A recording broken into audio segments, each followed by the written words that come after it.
Punjabi radio USA ਸੁਣ ਰਹੇ ਸਾਰੇ ਹੀ ਮਾਣਯੋਗ ਅਤੇ ਸਤਿਕਾਰਤ ਸਰੋਤਿਆਂ ਨੂੰ ਬਹੁਤ ਹੀ ਪਿਆਰ ਸਤਿਕਾਰ ਸਹਿਤ ਦੋਨੋਂ ਜੋੜ ਕੇ ਨਿੱਘੀ ਜਿਹੀ ਸਤਿ ਸ੍ਰੀ ਅਕਾਲ ਸਭ ਨੂੰ ਜੀ ਨੂੰ ਆਖਦੇ ਹਾਂ। ਸੋ ਤੇ ਪ੍ਰੋਗਰਾਮ ਦੇ ਵਿੱਚ ਆਪ ਸਭ ਦਾ ਨਿੱਘਾ ਸਵਾਗਤ ਹੈ। ਪ੍ਰੋਗਰਾਮ ਅਪਡੇਟ ਅਮਰੀਕਾ ਲੈ ਕੇ ਹਾਜ਼ਰ ਹੋ ਚੁੱਕੇ ਹਾਂ। ਮੇਰੇ ਨਾਲ ਪ੍ਰੋਗਰਾਮ 'ਚ ਜੁੜ ਚੁੱਕੇ ਨੇ ਹਰਜੋਤ ਸਿੰਘ ਖਾਲਸਾ ਜੀ, ਸਵਾਗਤ ਹੈ। ਸਤਿ ਸ਼੍ਰੀ ਅਕਾਲ। ਸਤਿ ਸ਼੍ਰੀ ਅਕਾਲ ਜੀ। ਪੰਜਾਬੀ ਰੇਡੀਓ USA ਦੇ ਜਿੰਨੇ ਵੀ ਸਰੋਤੇ ਸੁਣ ਰਹੇ ਹੈਗੇ ਆ, ਸਾਰੇ ਹੀ ਸਾਡੇ AM station, FM station, iPhone, Android ਤੇ ਟੈਲੀਫੋਨ ਦੇ ਰਾਹੀਂ ਤੇ ਫੇਸਬੁੱਕ ਦੇ ਉੱਤੇ ਜਿੰਨੇ ਵੀ ਸਰੋਤੇ ਜੁੜੇ ਹੋਏ ਆ, ਸਾਰਿਆਂ ਨੂੰ ਜੀ ਆਇਆਂ ਨੂੰ ਤੇ ਬਹੁਤ ਹੀ ਪਿਆਰ ਤੇ ਸਤਿਕਾਰ ਭਰੀ ਸਤਿ ਸ੍ਰੀ ਅਕਾਲ। ਤੇ ਸਰੋਤਿਓ, ਅੱਜ ਤਰੀਕ ਹੈਗੀ ਆ 26 ਅਪ੍ਰੈਲ, ਦਿਨ ਹੈਗਾ ਆ ਵੀਰਵਾਰ ਦਾ, ਤੇ ਤੁਹਾਡੇ ਲਈ ਪੇਸ਼ ਕਰਾਂਗੇ ਅਮਰੀਕਾ ਭਰ ਦੀਆਂ ਜਿਹੜੀਆਂ ਵੀ ਅਹਿਮ ਖਬਰਾਂ ਚੱਲ ਰਹੀਆਂ ਆ ਉਸ ਦੇ ਉੱਤੇ ਆਪਾਂ ਨਜ਼ਰ ਬਣਾਵਾਂਗੇ। ਪ੍ਰੋਗਰਾਮ ਸ਼ੁਰੂ ਕਰਨ ਤੋਂ ਪਹਿਲਾਂ ਸਾਡੇ ਅੱਜ ਦੇ ਪ੍ਰੋਗਰਾਮ ਦੇ ਜਿਹੜੇ ਸਪਾਂਸਰਸ ਆ ਉਹਨਾਂ ਦਾ ਧੰਨਵਾਦ ਕਰਨਾ ਚਾਹੁੰਦੇ ਆ, ਜਿਨ੍ਹਾਂ ਨੇ ਇਸ ਪ੍ਰੋਗਰਾਮ ਨੂੰ ਤੁਹਾਡੇ ਸਾਰਿਆਂ ਤੱਕ ਪਹੁੰਚਾਉਣ ਦੇ ਵਿੱਚ ਸਾਡਾ ਸਹਿਯੋਗ ਦਿੱਤਾ ਆ। ਖਾਲਸਾ ਇੰਸ਼ੋਰੈਂਸ ਏਜੰਸੀ ਵਾਲੇ, ਜਿਨ੍ਹਾਂ ਦੇ ਕੋਲੋਂ ਤੁਸੀਂ ਹਰ ਇੱਕ ਤਰੀਕੇ ਦੀ ਇੰਸ਼ੋਰੈਂਸ ਕਰਵਾ ਸਕਦੇ ਹੋ। ਇੰਸ਼ੋਰੈਂਸ ਬਾਰੇ ਪਤਾ ਕਰਨ ਲਈ ਕਾਲ ਕਰ ਸਕਦੇ ਹੋ ਨੰਬਰ 408-272-2500 ਦੇ ਉੱਤੇ। ਇਸ ਦੇ ਨਾਲ ਸੰਤੋਖ ਸਿੰਘ, ਪਰਮਜੀਤ ਕੌਰ ਬਾਸੀ ਫਰੀਮੌਂਟ ਤੋਂ, ਸੁੱਚਾ ਸਿੰਘ ਫਰੈਜ਼ਨੋ ਤੋਂ, ਨਰਜੀਤ ਸਿੰਘ ਕੁਲਵੰਤ ਕੌਰ ਪੱਡਾ ਰੋਜ਼ਵੈਲ ਤੋਂ, ਮਨਜੀਤ ਸਿੰਘ ਨਰਿੰਦਰ ਕੌਰ ਕਲਾਰਕ ਲੋਵਿਸ ਤੋਂ, ਬਿੰਦਰ ਧਾਲੀਵਾਲ ਬੇਕਰਸਫੀਲਡ ਤੋਂ, ਜਰਨੈਲ ਸਿੰਘ ਜੌਹਲ ਲਿਨਵੁਡ ਤੋਂ, ਗੁਰਚਰਨ ਸਿੰਘ ਬੇਕਰਸਫੀਲਡ ਤੋਂ, ਸਟੋਨ ਕ੍ਰੀਕ ਪਾਰਕ ਵਾਲੇ ਸਾਰੇ ਬਜ਼ੁਰਗ ਬੇਕਰਸਫੀਲਡ ਤੋਂ, ਦਰਸ਼ਨ ਸਿੰਘ ਸੇਖੋਂ ਬੇਕਰਸਫੀਲਡ ਤੋਂ, ਇਹਨਾਂ ਸਾਰਿਆਂ ਦਾ ਬਹੁਤ ਬਹੁਤ ਧੰਨਵਾਦ। ਜੇਕਰ ਤੁਸੀਂ ਜਾਂ ਕੋਈ ਹੋਰ ਕਾਰੋਬਾਰ ਇਸ ਪ੍ਰੋਗਰਾਮ ਨੂੰ ਸਪਾਂਸਰ ਕਰਨਾ ਚਾਹੁੰਦੇ ਹੋ, ਸੰਪਰਕ ਕਰੋ ਨੰਬਰ 408-722-7698 ਦੇ ਉੱਤੇ। ਤੇ ਹਰਜੋਤ ਸਿੰਘ ਜੀ, ਗੱਲਾਂ ਬਾਤਾਂ ਦਾ ਸਿਲਸਿਲਾ ਸ਼ੁਰੂ ਕਰਦੇ ਹਾਂ। ਪਹਿਲੀ ਜਿਹੜੀ ਆਪਾਂ ਖਬਰ ਉਸ ਦੇ ਉੱਤੇ ਜੇ ਨਜ਼ਰ ਬਣਾਈਏ, ਕੱਲ੍ਹ ਵੀ ਆਪਾਂ ਜਿੱਦਾਂ ਦੱਸ ਰਹੇ ਸੀਗੇ ਵੀ ਜਿਹੜੇ ਵੈਟਰਨ ਅਫੇਅਰਸ ਦੇ ਨਵੇਂ ਜਿਹੜੇ ਨੋਮੀਨੀ ਆ, ਜਿਨ੍ਹਾਂ ਨੂੰ ਨਾਮਜ਼ਦ ਕੀਤਾ ਗਿਆ ਸੀਗਾ ਰਾਸ਼ਟਰਪਤੀ ਟਰੰਪ ਵੱਲੋਂ, ਜੋ ਕਿ ਵਾਈਟ ਹਾਊਸ ਦੇ ਵਿੱਚ ਐਜ਼ ਏ ਡਾਕਟਰ ਵੀ ਕੰਮ ਕਰ ਰਹੇ ਆ, ਰੌਨੀ ਐਲ ਜੈਕਸਨ, ਉਹਨਾਂ ਨੇ ਅੱਜ ਆਪਣੀ ਨੋਮੀਨੇਸ਼ਨ ਨੁਮਾਇੰਦਗੀ ਜਿਹੜੀ ਆ ਉਹ ਵਾਪਸ ਲੈ ਰਹੀ ਆ। ਦੇਖਿਆ ਇਹ ਗਿਆ ਵੀ ਪਿਛਲੇ ਦਿਨਾਂ ਦੇ ਵਿੱਚ ਉਹਨਾਂ ਉੱਤੇ ਜਿਹੜੇ ਕਥਿਤ ਦੋਸ਼ ਜਿਹੜੇ ਲੱਗੇ ਸੀ, ਵੀ ਕਹਿੰਦੇ ਵੀ ਜਿਹੜੀਆਂ ਪ੍ਰਸਕ੍ਰਿਪਸ਼ਨ ਵਾਲੀਆਂ ਦਵਾਈਆਂ ਸੀਗੀਆਂ, ਉਹ ਜਿੱਦਾਂ ਲੋਕਾਂ ਨੂੰ ਕੈਂਡੀ ਦਿੰਦੇ ਆ ਉਸ ਤਰੀਕੇ ਦੇ ਨਾਲ ਉਹ ਪ੍ਰਸਕ੍ਰਿਪਸ਼ਨ ਦੀਆਂ ਦਵਾਈਆਂ ਕਈਆਂ ਨੂੰ ਦੇ ਰਹੇ ਸੀ, ਓਵਰ ਪ੍ਰਸਕ੍ਰਾਈਬ ਜਿਹੜੀਆਂ ਕਰ ਰਹੇ ਸੀ। ਤੇ ਨਾਲੇ ਕਹਿੰਦੇ ਵੀ ਉਹਨਾਂ ਦੇ ਜਿੱਥੇ ਉਹ ਕੰਮ ਕਰਦੇ ਸੀਗੇ ਉੱਥੇ ਦੇ ਜਿਹੜਾ ਹਾਲਾਤ ਜਾਂ ਮਾਹੌਲ ਆ ਉਹ ਬਹੁਤਾ ਕੰਮ ਕਰਨ ਦੇ ਜਿਹੜਾ ਕਾਬਲ ਨਹੀਂ ਸੀਗਾ। ਕਿਤੇ ਨਾ ਕਿਤੇ ਕਈ ਤਰੀਕੇ ਦੀ ਅਬਿਊਜ਼ ਆਫ ਪਾਵਰ ਵਾਲੀਆਂ ਜਿਹੜੀਆਂ ਗੱਲਾਂ ਆ ਉਹ ਸਾਹਮਣੇ ਆ ਰਹੀਆਂ ਸੀ। ਤੇ ਆਈ ਥਿੰਕ ਉਸੇ ਚੀਜ਼ ਨੂੰ ਦੇਖਦੇ ਹੋਏ ਜਿਹੜੇ ਰੌਨੀ ਐਲ ਜੈਕਸਨ ਆ ਉਹਨਾਂ ਨੇ ਆਪਣੀ ਨਾਮਜ਼ਦਗੀ ਜਿਹੜੀ ਆ ਉਹ ਵਾਪਸ ਲੈ ਲਈ ਆ ਜੀ। ਇਕੱਲਾ ਲੋਕਾਂ ਨੂੰ ਨਹੀਂ ਇੱਕ ਦਵਾਈ ਲਿਖਦੇ ਸੀ, ਕਈ ਵਾਰ ਕਹਿੰਦੇ ਵੀ ਆਪ ਵੀ ਯੂਜ਼ ਕਰਦੇ ਹੋ ਫੜੇ ਗਏ ਓਪੀਓਇਡ ਵਗੈਰਾ। ਤੇ ਇਹ ਤੋਂ ਬਾਅਦ ਇਕੱਲੇ ਇਹ ਨਹੀਂ ਹੈਗੇ, ਹੋਰ ਵੀ ਉਹਨਾਂ ਦੇ ਉੱਤੇ ਕਈ ਚਾਰਜਸ ਲੱਗੇ। ਇੱਕ ਵਾਰੀ ਕਹਿੰਦੇ ਵੀ ਪ੍ਰੈਜ਼ੀਡੈਂਟ ਓਬਾਮਾ ਦੇ ਨਾਲ ਉਹ ਗਏ ਸੀ ਟ੍ਰਿਪ ਦੇ ਉੱਤੇ, ਸਾਰਾ ਐਡਮਿਨਿਸਟ੍ਰੇਸ਼ਨ ਜਦੋਂ ਗਿਆ ਸੀ, ਤੇ ਇਹ ਉੱਥੇ ਫਿਰ ਰਾਤ ਨੂੰ ਕਹਿੰਦੇ ਵੀ ਕਾਫੀ ਸ਼ਰਾਬੀ ਹੋ ਕੇ ਤੇ ਕਿਸੇ ਦਾ ਡੋਰ ਖੜਕਾਉਣ ਲੱਗਿਓ ਸੀ। ਤੇ ਫਿਰ ਉਸ ਟਾਈਮ ਦੇ ਉੱਤੇ ਸੀਕ੍ਰੇਟ ਸਰਵਿਸ ਵਾਲੇ ਜਿਹੜੇ ਆ ਉਹਨਾਂ ਨੇ ਕਿਹਾ ਵੀ ਪ੍ਰੈਜ਼ੀਡੈਂਟ ਵੀ ਸੇਮ ਫਲੋਰ ਦੇ ਉੱਤੇ ਹੀ ਹੈਗੇ ਆ, ਵੀ ਤੁਹਾਨੂੰ ਇਦਾਂ ਦੀ ਡਿਸਟਰਬੈਂਸ ਨਹੀਂ ਕਰਨੀ ਚਾਹੀਦੀ। ਉਹ ਤੋਂ ਬਾਅਦ ਇੱਕ ਹੋਰ ਵੀ ਚਾਰਜ ਜਿਹੜੇ ਇਹਨਾਂ ਦੇ ਉੱਤੇ ਲੱਗੇ ਹੈਗੇ ਆ, ਉਹ ਇਹ ਆ ਵੀ ਇਹ ਇੱਕ ਜਿਹੜਾ ਆਪਣਾ ਆਫੀਸ਼ੀਅਲ ਟ੍ਰਿਪ ਹੀ ਸੀਗਾ, ਜਿਹਦੇ ਉੱਤੇ ਇਹਨਾਂ ਨੇ ਗਵਰਨਮੈਂਟ ਦੀ ਜਿਹੜੀ ਵਹੀਕਲ ਸੀ ਉਹ ਡਰੰਕ ਕਰਕੇ, ਆਪ DGI ਵੀ ਇਹਨਾਂ ਨੂੰ ਮਿਲੀ, ਡਰੰਕ ਕਰਕੇ ਉਹ ਕਾਰ ਵੀ ਜਿਹੜੀ ਟੋਟਲ ਕੀਤੀ। ਹੈਰਾਨੀ ਹੈ ਹਰਜੋਤ ਸਿੰਘ ਜੀ, ਤਾਂ ਬਹੁਤੇ ਲੋਕ ਇਹ ਵੀ ਮੰਨ ਰਹੇ ਆ ਵੀ ਇਹ ਜੇ ਰੈਕਰਡ ਸਾਰੇ ਮੌਜੂਦ ਸੀਗੇ ਤੇ ਆਈ ਥਿੰਕ ਰਾਸ਼ਟਰਪਤੀ ਟਰੰਪ ਨੂੰ ਥੋੜਾ ਇhtiyਾਤ ਵਰਤਣਾ ਚਾਹੀਦਾ ਸੀ ਅਜਿਹੇ ਬੰਦੇ ਨੂੰ ਜਿਹੜਾ ਨਾਮਜ਼ਦ ਜਿਹੜਾ ਕਰਨ ਦੇ ਲਈ। ਹੁਣ ਜਦੋਂ ਇਹ ਐਲੀਗੇਸ਼ਨਸ ਜਿਹੜੀਆਂ ਉਹ ਸਾਹਮਣੇ ਆ ਰਹੀਆਂ ਤੇ ਜਿਹੜੀ ਵਿਰੋਧੀ ਪਾਰਟੀ ਉਹਨਾਂ ਨੂੰ ਮੌਕਾ ਮਿਲ ਰਿਹਾ ਆ ਵੀ ਉਹ ਇਹ ਚੀਜ਼ ਜਿਹੜੀ ਆ ਹੋਰ ਵੀ ਜ਼ਿਆਦਾ ਉਛਾਲ ਕੇ ਜਿਹੜੀ ਰੱਖਣ। ਪਰ ਫਿਰ ਵੀ ਮਾੜੀ ਗੱਲ ਆ ਕਿਸੇ ਵੀ ਪਾਰਟੀ ਵਾਸਤੇ ਵੀ ਜੇ ਕੋਈ ਅਜਿਹੇ ਬੰਦਿਆਂ ਨੂੰ ਉਹ ਅੱਗੇ ਲਿਆ ਰਹੀ ਹੈ ਜਿਨ੍ਹਾਂ ਉੱਤੇ ਕਈ ਤਰੀਕੇ ਦੇ ਜਿਹੜੇ ਇਦਾਂ ਦੇ ਦੋਸ਼ ਲੱਗ ਰਹੇ ਨੇ ਜੀ। ਕਿਉਂਕਿ ਜਿਹੜੇ ਕਹਿੰਦੇ ਵੀ 1 ਸਟਾਰ ਨੇਵੀ ਐਡਮਿਰਲ ਹੈਗੇ ਆ ਇਹ ਜੈਕਸਨ, ਪਰ ਸਟਿਲ ਕਹਿੰਦੇ ਵੀ ਉਹਨਾਂ ਦਾ ਇੰਨਾ ਐਕਸਪੀਰੀਅੰਸ ਨਹੀਂ, ਇਨਐਕਸਪੀਰੀਅੰਸ ਹੈਗੇ ਆ ਉਹ ਡਿਪਾਰਟਮੈਂਟ ਆਫ ਵੈਟਰਨ ਅਫੇਅਰ ਨੂੰ ਦਾ ਚਾਰਜ ਲੈਣ ਲਈ, ਜਿਹਦੇ 3,60,000 ਇੰਪਲਾਈ ਆ ਜੀ। ਬਿਲਕੁਲ, ਆਪਾਂ ਜੇ ਦੱਸਦੇ ਜਾਈਏ ਵੀ ਵੈਟਰਨ ਅਫੇਅਰਸ ਇੱਕ ਅਜਿਹਾ ਡਿਪਾਰਟਮੈਂਟ ਆ ਜਿਸ ਨੇ ਕਹਿ ਲਓ ਵੀ ਚੰਗੇ ਦਿਨ ਨਹੀਂ ਦੇਖੇ ਹਜੇ ਤੱਕ। ਜਿੰਨੇ ਵੀ ਆ ਰਹੇ ਨੇ, ਜਿੰਨਾ ਵੀ ਜਿਹੜੇ ਆ ਰਹੇ ਨੇ ਜਾਂ ਜਾ ਰਹੇ ਨੇ, ਮੁਸ਼ਕਿਲਾਂ ਬਹੁਤ ਨੇ। ਉਸ ਨੂੰ ਸੁਧਾਰਨ ਦੇ ਲਈ ਕਾਫੀ ਵੱਡੀ ਜਦੋਜਹਿਦ ਤੇ ਵੱਡੀਆਂ ਸੁਧਾਰਾਂ ਦੀ ਜਿਹੜੀ ਉੱਥੇ ਜਿਹੜੀ ਜ਼ਰੂਰਤ ਹੈਗੀ ਆ, ਕਿਉਂਕਿ ਪਿਛਲੇ ਪ੍ਰਸ਼ਾਸਨ ਦੇ ਵਿੱਚ ਇੱਕ ਜਿਹੜਾ ਵੱਡੀ ਚੀਜ਼ ਸਾਹਮਣੇ ਆਈ ਸੀ ਵੀ ਕਿਹਾ ਜਾ ਰਿਹਾ ਸੀਗਾ ਵੀ ਲੋਕਾਂ ਨੂੰ ਵੇਟ ਲਿਸਟ ਤੇ ਜਿਹੜਾ ਜ਼ਿਆਦਾ ਰੱਖਿਆ ਜਾ ਰਿਹਾ ਸੀਗਾ, ਤੇ ਜਿਨ੍ਹਾਂ ਦੀਆਂ ਸਿਫਾਰਿਸ਼ਾਂ ਸੀ ਉਹਨਾਂ ਨੂੰ ਜਲਦੀ ਜਿਹੜਾ ਅੱਗੇ ਤੋਂ ਅੱਗੇ ਜਿਹੜੀ ਦਵਾਈ ਜਾ ਰਹੀ ਸੀ, ਜਾਂ ਜਿਹੜਾ ਉਹਨਾਂ ਦਾ ਸਰਜਰੀਜ਼ ਜਾਂ ਆਪਰੇਸ਼ਨ ਜਿਹੜੇ ਵੀ ਹੋਣੇ ਸੀ ਉਹ ਕਰਵਾਏ ਜਾ ਰਹੇ ਸੀਗੇ। ਤੇ ਜਿਹੜੇ ਵੈਟਰਨਸ ਜਿਨ੍ਹਾਂ ਨੂੰ ਕੋਈ ਨਹੀਂ ਸੀ ਜਾਣਦਾ, ਉਹ ਵਿਚਾਰੇ ਇੱਕ ਹਿਸਾਬ ਦੇ ਨਾਲ ਵੇਟ ਲਿਸਟ ਤੇ ਪਏ ਜਿਹੜੇ ਉਹ ਫੌਤ ਹੋ ਰਹੇ ਸੀਗੇ। ਇਸ ਦੇ ਉੱਤੇ ਵੈਸੇ ਅੱਜ ਕਹਿੰਦੇ ਅਚਾਨਕ ਰਾਸ਼ਟਰਪਤੀ ਟਰੰਪ ਆ, ਉਹਨਾਂ ਨੇ ਜਿਹੜਾ ਫੌਕਸ ਐਂਡ ਫਰੈਂਡਸ ਜਿਹੜਾ ਸਵੇਰੇ ਪ੍ਰੋਗਰਾਮ ਚੱਲਦਾ ਹੈ ਫੌਕਸ ਚੈਨਲ ਦੇ ਉੱਤੇ, ਉੱਥੇ ਉਹਨਾਂ ਨੇ ਕਾਲ ਕੀਤੀ, ਉੱਥੇ ਇੰਟਰਵਿਊ ਜਿਹੜੀ ਦਿੱਤੀ, ਉਸ ਦੇ ਵਿੱਚ ਉਹਨਾਂ ਨੇ ਇਹ ਸਾਰੇ ਦੋਸ਼ ਜਿਹੜੇ ਜੈਕਸਨ ਦੇ ਉੱਤੇ ਲੱਗ ਰਹੇ ਨੇ, ਜਿਨ੍ਹਾਂ ਦੀ ਉਮਰ 50 ਸਾਲ ਆ, ਉਹਨਾਂ ਨੂੰ ਕਿਹਾ ਵੀ ਇਹ ਸਾਰੇ ਦੇ ਸਾਰੇ ਝੂਠੇ ਦੋਸ਼ ਨੇ। ਤੇ ਨਾਲ ਹੀ ਉਹਨਾਂ ਨੇ ਡੈਮੋਕ੍ਰੇਟ ਪਾਰਟੀ ਵਾਲਿਆਂ ਨੂੰ ਕਿਹਾ ਵੀ ਉਹਨਾਂ ਦਾ ਜਿਹੜੀ ਇਹ ਨੁਮਾਇੰਦਗੀ ਜਿਹੜੀ ਨਾਮਜ਼ਦਗੀ ਜਿਹੜੀ ਉਹਨਾਂ ਨੇ ਦਿੱਤੀ ਸੀ ਜੈਕਸਨ ਦੀ, ਉਹ ਉਹਨਾਂ ਨੇ ਜਾਣ ਬੁੱਝ ਕੇ ਡੀਰੇਲ ਕੀਤੀ ਆ, ਲੀਹੋਂ ਜਿਹੜੀ ਉਹ ਲਾਈ ਆ।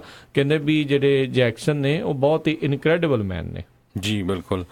ਸੋ ਕਾਫੀ ਜਿਹੜੇ ਚਾਰजेस ਲੱਗੇ ਸੀ, ਸੋ ਇਸ ਕਰਕੇ ਉਹਨਾਂ ਨੇ ਜਿਹੜੀ ਆਪਣੀ ਨੋਮੀਨੇਸ਼ਨ ਆ ਉਹ ਵਿਦਡਰਾ ਕਰ ਲਈ ਹੈਗੀ ਆ। ਜੀ ਅਗਲੀ ਜਿਹੜੀ ਆਪਾਂ ਹਰਜੋਤ ਸਿੰਘ ਜੀ ਜਿਹੜੀ ਖਬਰ ਦੇ ਉੱਤੇ ਜੇ ਨਜ਼ਰ ਮਾਰੀਏ, ਤੇ ਕਹਿੰਦੇ ਆਉਣ ਵਾਲੇ ਸ਼ੁੱਕਰਵਾਰ ਨੂੰ ਯਾਨੀ ਕਿ ਕੱਲ੍ਹ ਨੂੰ ਨਾਰਥ ਅਤੇ ਸਾਊਥ ਕੋਰੀਆ ਦੇ ਦੌਰਾਨ ਜਿਹੜੀ ਸਮਿਟ ਹੋਣੀ ਆ, ਉਸ ਦੇ ਵਿੱਚ ਇਹ ਦੇਖਿਆ ਜਾ ਰਿਹਾ ਵੀ ਦੋਨਾਂ ਹੀ ਜਿਹੜੀਆਂ ਮੁਲਕਾਂ ਦੇ ਜਿਹੜੇ ਲੀਡਰ ਨੇ, ਇੱਕ ਪਾਸੇ ਸਾਊਥ ਕੋਰੀਆ ਦੇ ਜਿਹੜੇ ਰਾਸ਼ਟਰਪਤੀ ਆ ਤੇ ਦੂਜੇ ਪਾਸੇ ਜਿਹੜੇ ਨਾਰਥ ਕੋਰੀਆ ਦਾ ਲੀਡਰ ਕਿਮ ਯੋਂਗ ਉਨ ਆ, ਉਹਨਾਂ ਦੀ ਜਿਹੜੀ ਆ ਉਹ ਮੁਲਾਕਾਤ ਹੋਊਗੀ।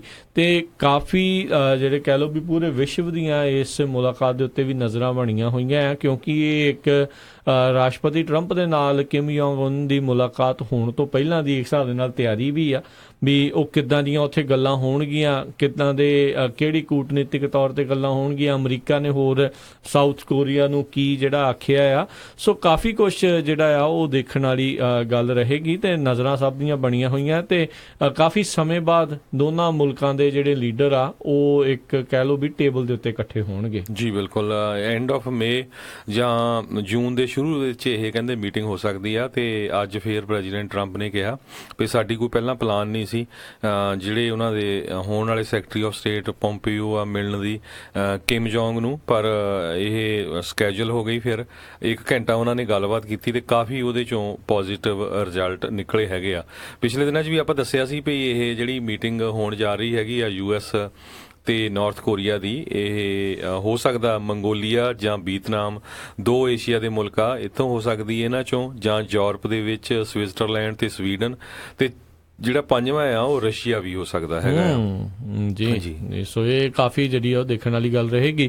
ਬਾਕੀ ਆਈ ਥਿੰਕ ਕੱਲ ਹੋ ਸਕਦਾ ਹਰਜੋਤ ਸਿੰਘ ਜੀ ਵੀ ਇਹ ਦੋਨੋਂ ਲੀਡਰ ਮਿਲ ਕੇ ਅਧਿਕਾਰਤ ਤੌਰ ਦੇ ਉੱਤੇ ਜਿਹੜੀ ਕੋਰੀਅਨ ਵਾਰ ਆ ਉਸ ਦੀ ਜਿਹੜੇ ਖਾਤਮੇ ਦਾ ਜਿਹੜਾ ਐਲਾਨ ਵੀ ਉਹ ਕਰ ਸਕਦੇ ਆ, ਤੇ ਜਿਸ ਦੇ ਚੱਲਦੇ ਹੋਏ ਦੋਨਾਂ ਹੀ ਮੁਲਕਾਂ ਨੇ ਬਾਰਡਰ ਦੇ ਨਜ਼ਦੀਕ ਜਿਹੜਾ ਡੀਮਿਲਟਰਾਈਜ਼ ਜ਼ੋਨ ਜਿਹਨੂੰ DMZ ਵੀ ਉੱਥੇ ਆਖਿਆ ਜਾਂਦਾ ਆ ਉਹ ਬਣਾਇਆ ਹੋਇਆ ਆ। ਕਈ ਜਿਹੜਾ ਮੀਲ ਦਾ ਜਿਹੜਾ ਦਾਇਰਾ ਆ ਉਹ ਉਹਨਾਂ ਨੇ ਇਸੇ ਤਰੀਕੇ ਦੇ ਨਾਲ ਰੱਖਿਆ ਹੋਇਆ ਆ। ਪਿਛਲੇ ਜਿਹੜੇ 65-70 ਸਾਲ ਤੋਂ ਇੱਕ ਹਿਸਾਬ ਦੇ ਨਾਲ ਉੱਥੇ ਇੱਦਾਂ ਜ਼ੋਨ ਬਣਾਈ ਹੋਈ ਆ, ਪਰ ਫਿਰ ਵੀ ਸਭ ਨੂੰ ਪਤਾ ਵੀ ਦੋਨਾਂ ਹੀ ਮੁਲਕਾਂ ਵੱਲੋਂ ਉੱਥੇ ਮਿਲਟਰੀ ਜਿਹੜੀ ਚੁੱਪ-ਚੁਪੀਤੇ ਤੇ ਤੈਨਾਤ ਉਹ ਤਾਂ ਵੀ ਕੀਤੀ ਹੋਈ ਆ। ਸੋ ਇਹ ਇੱਕ ਹਿਸਾਬ ਦੇ ਨਾਲ ਇੰਪੋਰਟੈਂਟ ਇਸ ਲਈ ਆ ਵੀ ਕਿਉਂਕਿ ਪਿਛਲੇ ਦਿਨਾਂ ਦੇ ਵਿੱਚ ਨਾਰਥ ਕੋਰੀਆ ਦਾ ਜਿਹੜਾ ਲੀਡਰ ਆ ਕਿਮ ਯੋਂਗ ਉਨ, ਉਸਨੇ ਇਹ ਮੰਨਿਆ ਆ ਤੇ ਵੀ ਕਹਿੰਦਾ ਵੀ ਨਿਊਕਲੀਅਰ ਵੈਪਨਸ ਆ ਸਾਰੇ ਮੈਂ ਡਿਸਟਰੋਏ ਇੱਕ ਹਿਸਾਬ ਦੇ ਨਾਲ ਕਰੂੰਗਾ ਜਾਂ ਹੈਂਡ ਓਵਰ ਕਰ ਦੂੰਗਾ, ਤੇ ਜਿੰਨੀਆਂ ਨਿਊਕਲੀਅਰ ਸਾਈਟਸ ਆ ਉਹਨਾਂ ਦਾ ਕੰਮ ਜਿਹੜਾ ਆ ਉਹ ਬੰਦ ਕਰਾਂਗੇ। ਹੋਰ ਹਰਜੋਤ ਸਿੰਘ ਜੀ ਇਸ ਦੇ ਪਿੱਛੇ ਗੱਲਾਂ ਇਹ ਆ ਰਹੀਆਂ ਵੀ ਚਾਈਨਾ ਨੇ ਬਹੁਤ ਜ਼ਿਆਦਾ ਡੰਡਾ ਇਸ ਟਾਈਮ ਨਾਰਥ ਕੋਰੀਆ ਨੂੰ ਕੀਤਾ ਹੋਇਆ ਆ, ਕਿਉਂਕਿ ਜੇ ਯਾਦ ਹੋਵੇਗਾ ਕੁਝ ਕੁ ਮਹੀਨੇ ਪਹਿਲਾਂ ਨਾਰਥ ਕੋਰੀਆ ਨੇ ਇੱਕ ਜਿਹੜਾ ਨਿਊਕਲੀਅਰ ਮਿਜ਼ਾਈਲ ਜਿਹੜੀ ਆ ਟੈਸਟ ਕਰਨੀ ਸੀ, ਪਰ ਉਹਨਾਂ ਦੀ ਜਿਹੜੀ ਸਭ ਤੋਂ ਉੱਚੀ ਮਾਊਂਟੇਨ ਸੀ ਉਸ ਦੇ ਵਿੱਚ ਹੀ ਕਾਫੀ ਵੱਡਾ ਧਮਾਕਾ ਹੋਇਆ। ਉਹ ਧਮਾਕੇ ਦੀ ਕਹਿੰਦੇ ਰੇਡੀਏਸ਼ਨ ਆ ਉਹ ਚਾਈਨਾ ਵੱਲ ਨੂੰ ਗਈ ਆ, ਤੇ ਚਾਈਨਾ ਉਸ ਤੋਂ ਬਹੁਤ ਜ਼ਿਆਦਾ ਨਾਰਾਜ਼ ਸੀਗਾ ਵੀ ਤੁਸੀਂ ਇਹ ਕੰਮ ਕੀ ਕਰ ਰਹੇ ਆ, ਤੇ ਉਹ ਰੇਡੀਏਸ਼ਨ ਉਹਨਾਂ ਤੱਕ ਨਾ ਪਹੁੰਚੇ। ਤੇ ਇਸੇ ਚੀਜ਼ ਦੇ ਚੱਲਦਿਆਂ ਨਾਰਥ ਕੋਰੀਆ ਨੂੰ ਉਹਨਾਂ ਨੇ ਬਹੁਤ ਜ਼ਿਆਦਾ ਕਿਉਂਕਿ ਡੰਡਾ ਕੀਤਾ, ਕਿਉਂਕਿ ਸਾਰੇ ਦਾ ਸਾਰਾ ਜਿਹੜਾ ਐਕਸਪੋਰਟ ਇੰਪੋਰਟ ਦਾ ਕੰਮ ਆ ਉਹ ਚਾਈਨਾ ਦੇ ਨਾਲ ਹੀ ਜਿਹੜਾ ਨਾਰਥ ਕੋਰੀਆ ਦਾ ਜਿਹੜਾ ਉਹ ਚੱਲ ਰਿਹਾ ਆ। ਸੋ ਆਈ ਥਿੰਕ ਚਾਈਨਾ ਦਾ ਬਹੁਤ ਵੱਡਾ ਇਸ ਦੇ ਪਿੱਛੇ ਚੁੱਪ ਚਪੀਤੇ ਜਿਹੜਾ ਹੱਥ ਆ ਉਹ ਇਸ ਟਾਈਮ ਚੱਲ ਰਿਹਾ, ਤੇ ਉਸ ਨੂੰ ਜਿਹੜਾ ਚੰਗਾ ਜਿਹੜਾ ਕਿਮ ਜੋਂਗ ਉਨ ਨੂੰ ਡਰਾ ਕੇ ਰੱਖਿਆ ਆ, ਕਿਉਂਕਿ ਜੇ ਦੇਖਿਆ ਜਾਵੇ ਤਾਂ ਚਾਈਨਾ ਦੇ ਮੋਹਰੇ ਤਾਂ ਜਿਹੜਾ ਨਾਰਥ ਕੋਰੀਆ ਜਿਹੜਾ ਕੁਝ ਵੀ ਜਿਹੜਾ ਉਹ ਨਹੀਂ ਹੈਗਾ। ਬਿਲਕੁਲ। ਸੋ ਇਹ ਵੀ ਦੇਖਦੇ ਜਾਈਏ ਵੀ ਪਿਛਲੇ ਸਮਿਆਂ ਦੇ ਵਿੱਚ ਜਿਹੜਾ ਹੈਗਾ ਜਾਰਜ ਡਬਲਯੂ ਬੁਸ਼ ਤੇ ਜਿਹੜੇ ਪ੍ਰੈਜ਼ੀਡੈਂਟ ਬਿਲ ਕਲਿੰਟਨ ਆ, ਉਹਨਾਂ ਨੇ ਵੀ ਨਾਰਥ ਕੋਰੀਆ ਨਾਲ ਡੀਲ ਕੀਤੀ ਸੀ ਡੀਨਿਊਕਲੀਅਰਾਈਜੇਸ਼ਨ ਕਰਨ ਦੇ ਲਈ ਜੀ, ਪਰ ਉਹ ਇੰਨੀ ਜ਼ਿਆਦਾ ਕਾਮਯਾਬ ਨਹੀਂ ਹੋਈ। ਤੇ ਬਹੁਤ ਸਾਰੇ ਜਿਹੜੇ ਕਮੈਂਟੇਟਰ ਆ ਹੁਣ ਸੋਚ ਰਹੇ ਵੀ ਕੀ ਕਾਰਨ ਆ ਵੀ ਇੰਨੀ ਜਲਦੀ ਜਿਹੜਾ ਹੁਣ ਉਹ ਮੰਨ ਰਿਹਾ। ਉਹ ਕਹਿੰਦੇ ਵੀ ਉਹਨੂੰ ਉਹ ਦਿਸ ਰਿਹਾ ਸਦਾਮ ਹੁਸੈਨ ਤੇ ਮੁਹੰਮਦ ਗਦਾਫੀ ਦੀ ਫੋਟੋ ਦਿਸ ਰਹੀ ਆ, ਵੀ ਅਮਰੀਕਾ ਵਾਲਿਆਂ ਦਾ ਪਤਾ ਨਹੀਂ ਵੀ ਸਾਡੀ ਜਿਹੜੀ ਆ ਕਿਮ ਜੋਂਗ ਉਨ ਦੀ ਕਿਤੇ ਉਹ ਵੀ ਉਹ ਸੇਮ ਸਿਚੁਏਸ਼ਨ ਹੀ ਨਾ ਹੋ ਜਾਏ ਜੋ ਸਦਾਮ ਹੁਸੈਨ ਦੀ ਇਰਾਕ ਵਿੱਚ ਹੋਈ ਸੀ ਤੇ ਮੁਹੰਮਦ ਗਦਾਫੀ ਦੀ ਜਿਹੜੀ ਆ ਲੀਬੀਆ ਦੇ ਵਿੱਚ ਹੋਈ ਸੀ। ਜੀ ਚਲੋ ਉਸ ਨੂੰ ਹੋਇਆ ਨੂੰ ਤਾਂ ਵੈਸੇ ਕਾਫੀ ਵਰੇ ਜਿਹੜੇ ਹੋ ਗਏ ਆ, ਜੇ ਡਰ ਦੇ ਨਾਲ ਹੀ ਮੰਨ ਜਾਵੇ ਤਾਂ ਚੰਗੀ ਗੱਲ ਆ, ਪਰ ਆਈ ਥਿੰਕ ਅਮਰੀਕਾ ਹਮਲਾ ਵੀ ਅਜੇ ਇਸ ਤਾਈਂ ਕਿਉਂ ਨਹੀਂ ਕਰ ਰਿਹਾ ਨਾਰਥ ਕੋਰੀਆ ਦੇ, ਉਹਦੇ ਪਿੱਛੇ ਕਾਰਨ ਵੀ ਇਹੀ ਲੱਗਦਾ ਆ ਵੀ ਕਿਉਂਕਿ ਉਹਨਾਂ ਨੂੰ ਪਤਾ ਇਹਦੇ ਕੋਲ ਵਾਕਈ ਜਿਹੜੇ ਪਰਮਾਣੂ ਅਸਲਾ ਕਿਸੇ ਨਾ ਕਿਸੇ ਤਰੀਕੇ ਦਾ ਮੌਜੂਦ ਆ, ਤੇ ਜੇ ਉਹ ਲੜਾਈ ਵੱਧ ਜਾਂਦੀ ਆ ਤਾਂ ਫਿਰ ਉਹ ਕੰਮ ਖਰਾਬ ਹੀ ਹੁੰਦਾ ਆ। ਅਮਰੀਕਾ ਵਾਲੇ ਵੀ ਕਈ ਲੋਕ ਜਿਹੜੇ ਹਾਸੇ ਠੱਠੇ ਦੇ ਵਿੱਚ ਇੱਦਾਂ ਹੀ ਗੱਲਾਂ ਕਰਦੇ ਹੋਏ ਜਿਹੜੀ ਉਹ ਮਾਰਦੇ ਨੇ, ਚੋਭ ਲਾਉਂਦੇ ਨੇ ਵੀ ਇਹ ਵੀ ਉਹਨਾਂ 'ਤੇ ਹੀ ਹਮਲਾ ਕਰਦੇ ਆ ਜਿਨ੍ਹਾਂ ਕੋਲ ਸ਼ੱਕ ਹੁੰਦਾ ਆ ਵੈਪਨ ਆਫ ਮਾਸ ਡਿਸਟਰਕਸ਼ਨ ਦਾ, ਪਰ ਹੁੰਦੇ ਨਿਕਲਦੇ ਨਹੀਂ ਆ। ਜੀ ਪਰ ਇਹਦੇ ਸੰਬੰਧ ਵਿੱਚ ਜਿਹੜਾ ਸਾਊਥ ਕੋਰੀਆ ਆ ਉਹ ਕਾਫੀ ਖੁਸ਼ ਨਜ਼ਰ ਆਉਂਦਾ ਆ। ਸਾਊਥ ਕੋਰੀਆ ਵਾਲੇ ਕਹਿੰਦੇ ਵੀ ਅਮਰੀਕਾ ਕਰਕੇ ਜਿਹੜੇ ਨਾਰਥ ਕੋਰੀਆ ਵਾਲੇ ਆ ਉਹਨਾਂ ਨੇ ਜਿਹੜੀ ਗੱਲਬਾਤ ਸ਼ੁਰੂ ਕੀਤੀ ਹੈਗੀ ਆ, ਕਿਉਂਕਿ ਅਗਰ ਇਹ ਡੀਲ ਜਿਹੜੀ ਹੁੰਦੀ ਹੈਗੀ ਆ ਨਾਰਥ ਕੋਰੀਆ ਤੇ US ਦੋਨੋਂ ਜੱਫੀਆਂ ਪਾਉਂਦੇ ਆ ਤੇ ਫਿਰ ਇਕੱਲਾ ਸਾਊਥ ਕੋਰੀਆ ਨਹੀਂ ਜਾਪਾਨ ਨੂੰ ਵੀ ਬਹੁਤ ਫਾਇਦਾ ਹੋਣਾ ਹੈ। ਬਿਲਕੁਲ ਨਾਰਥ ਕੋਰੀਆ ਨੇ ਜਿਹੜਾ ਇੱਕ ਹਿਸਾਬ ਦੇ ਨਾਲ ਉੱਥੇ ਸਾਰਿਆਂ ਨੂੰ ਡਰਾ ਕੇ ਰੱਖਿਆ ਹੋਇਆ ਆ ਵੀ ਪਤਾ ਨਹੀਂ ਇਹ ਰੋਗ ਨੇਸ਼ਨ ਕਦੋਂ ਵੀ ਕੀ ਕੁਛ ਕਰ ਸਕਦਾ ਆ।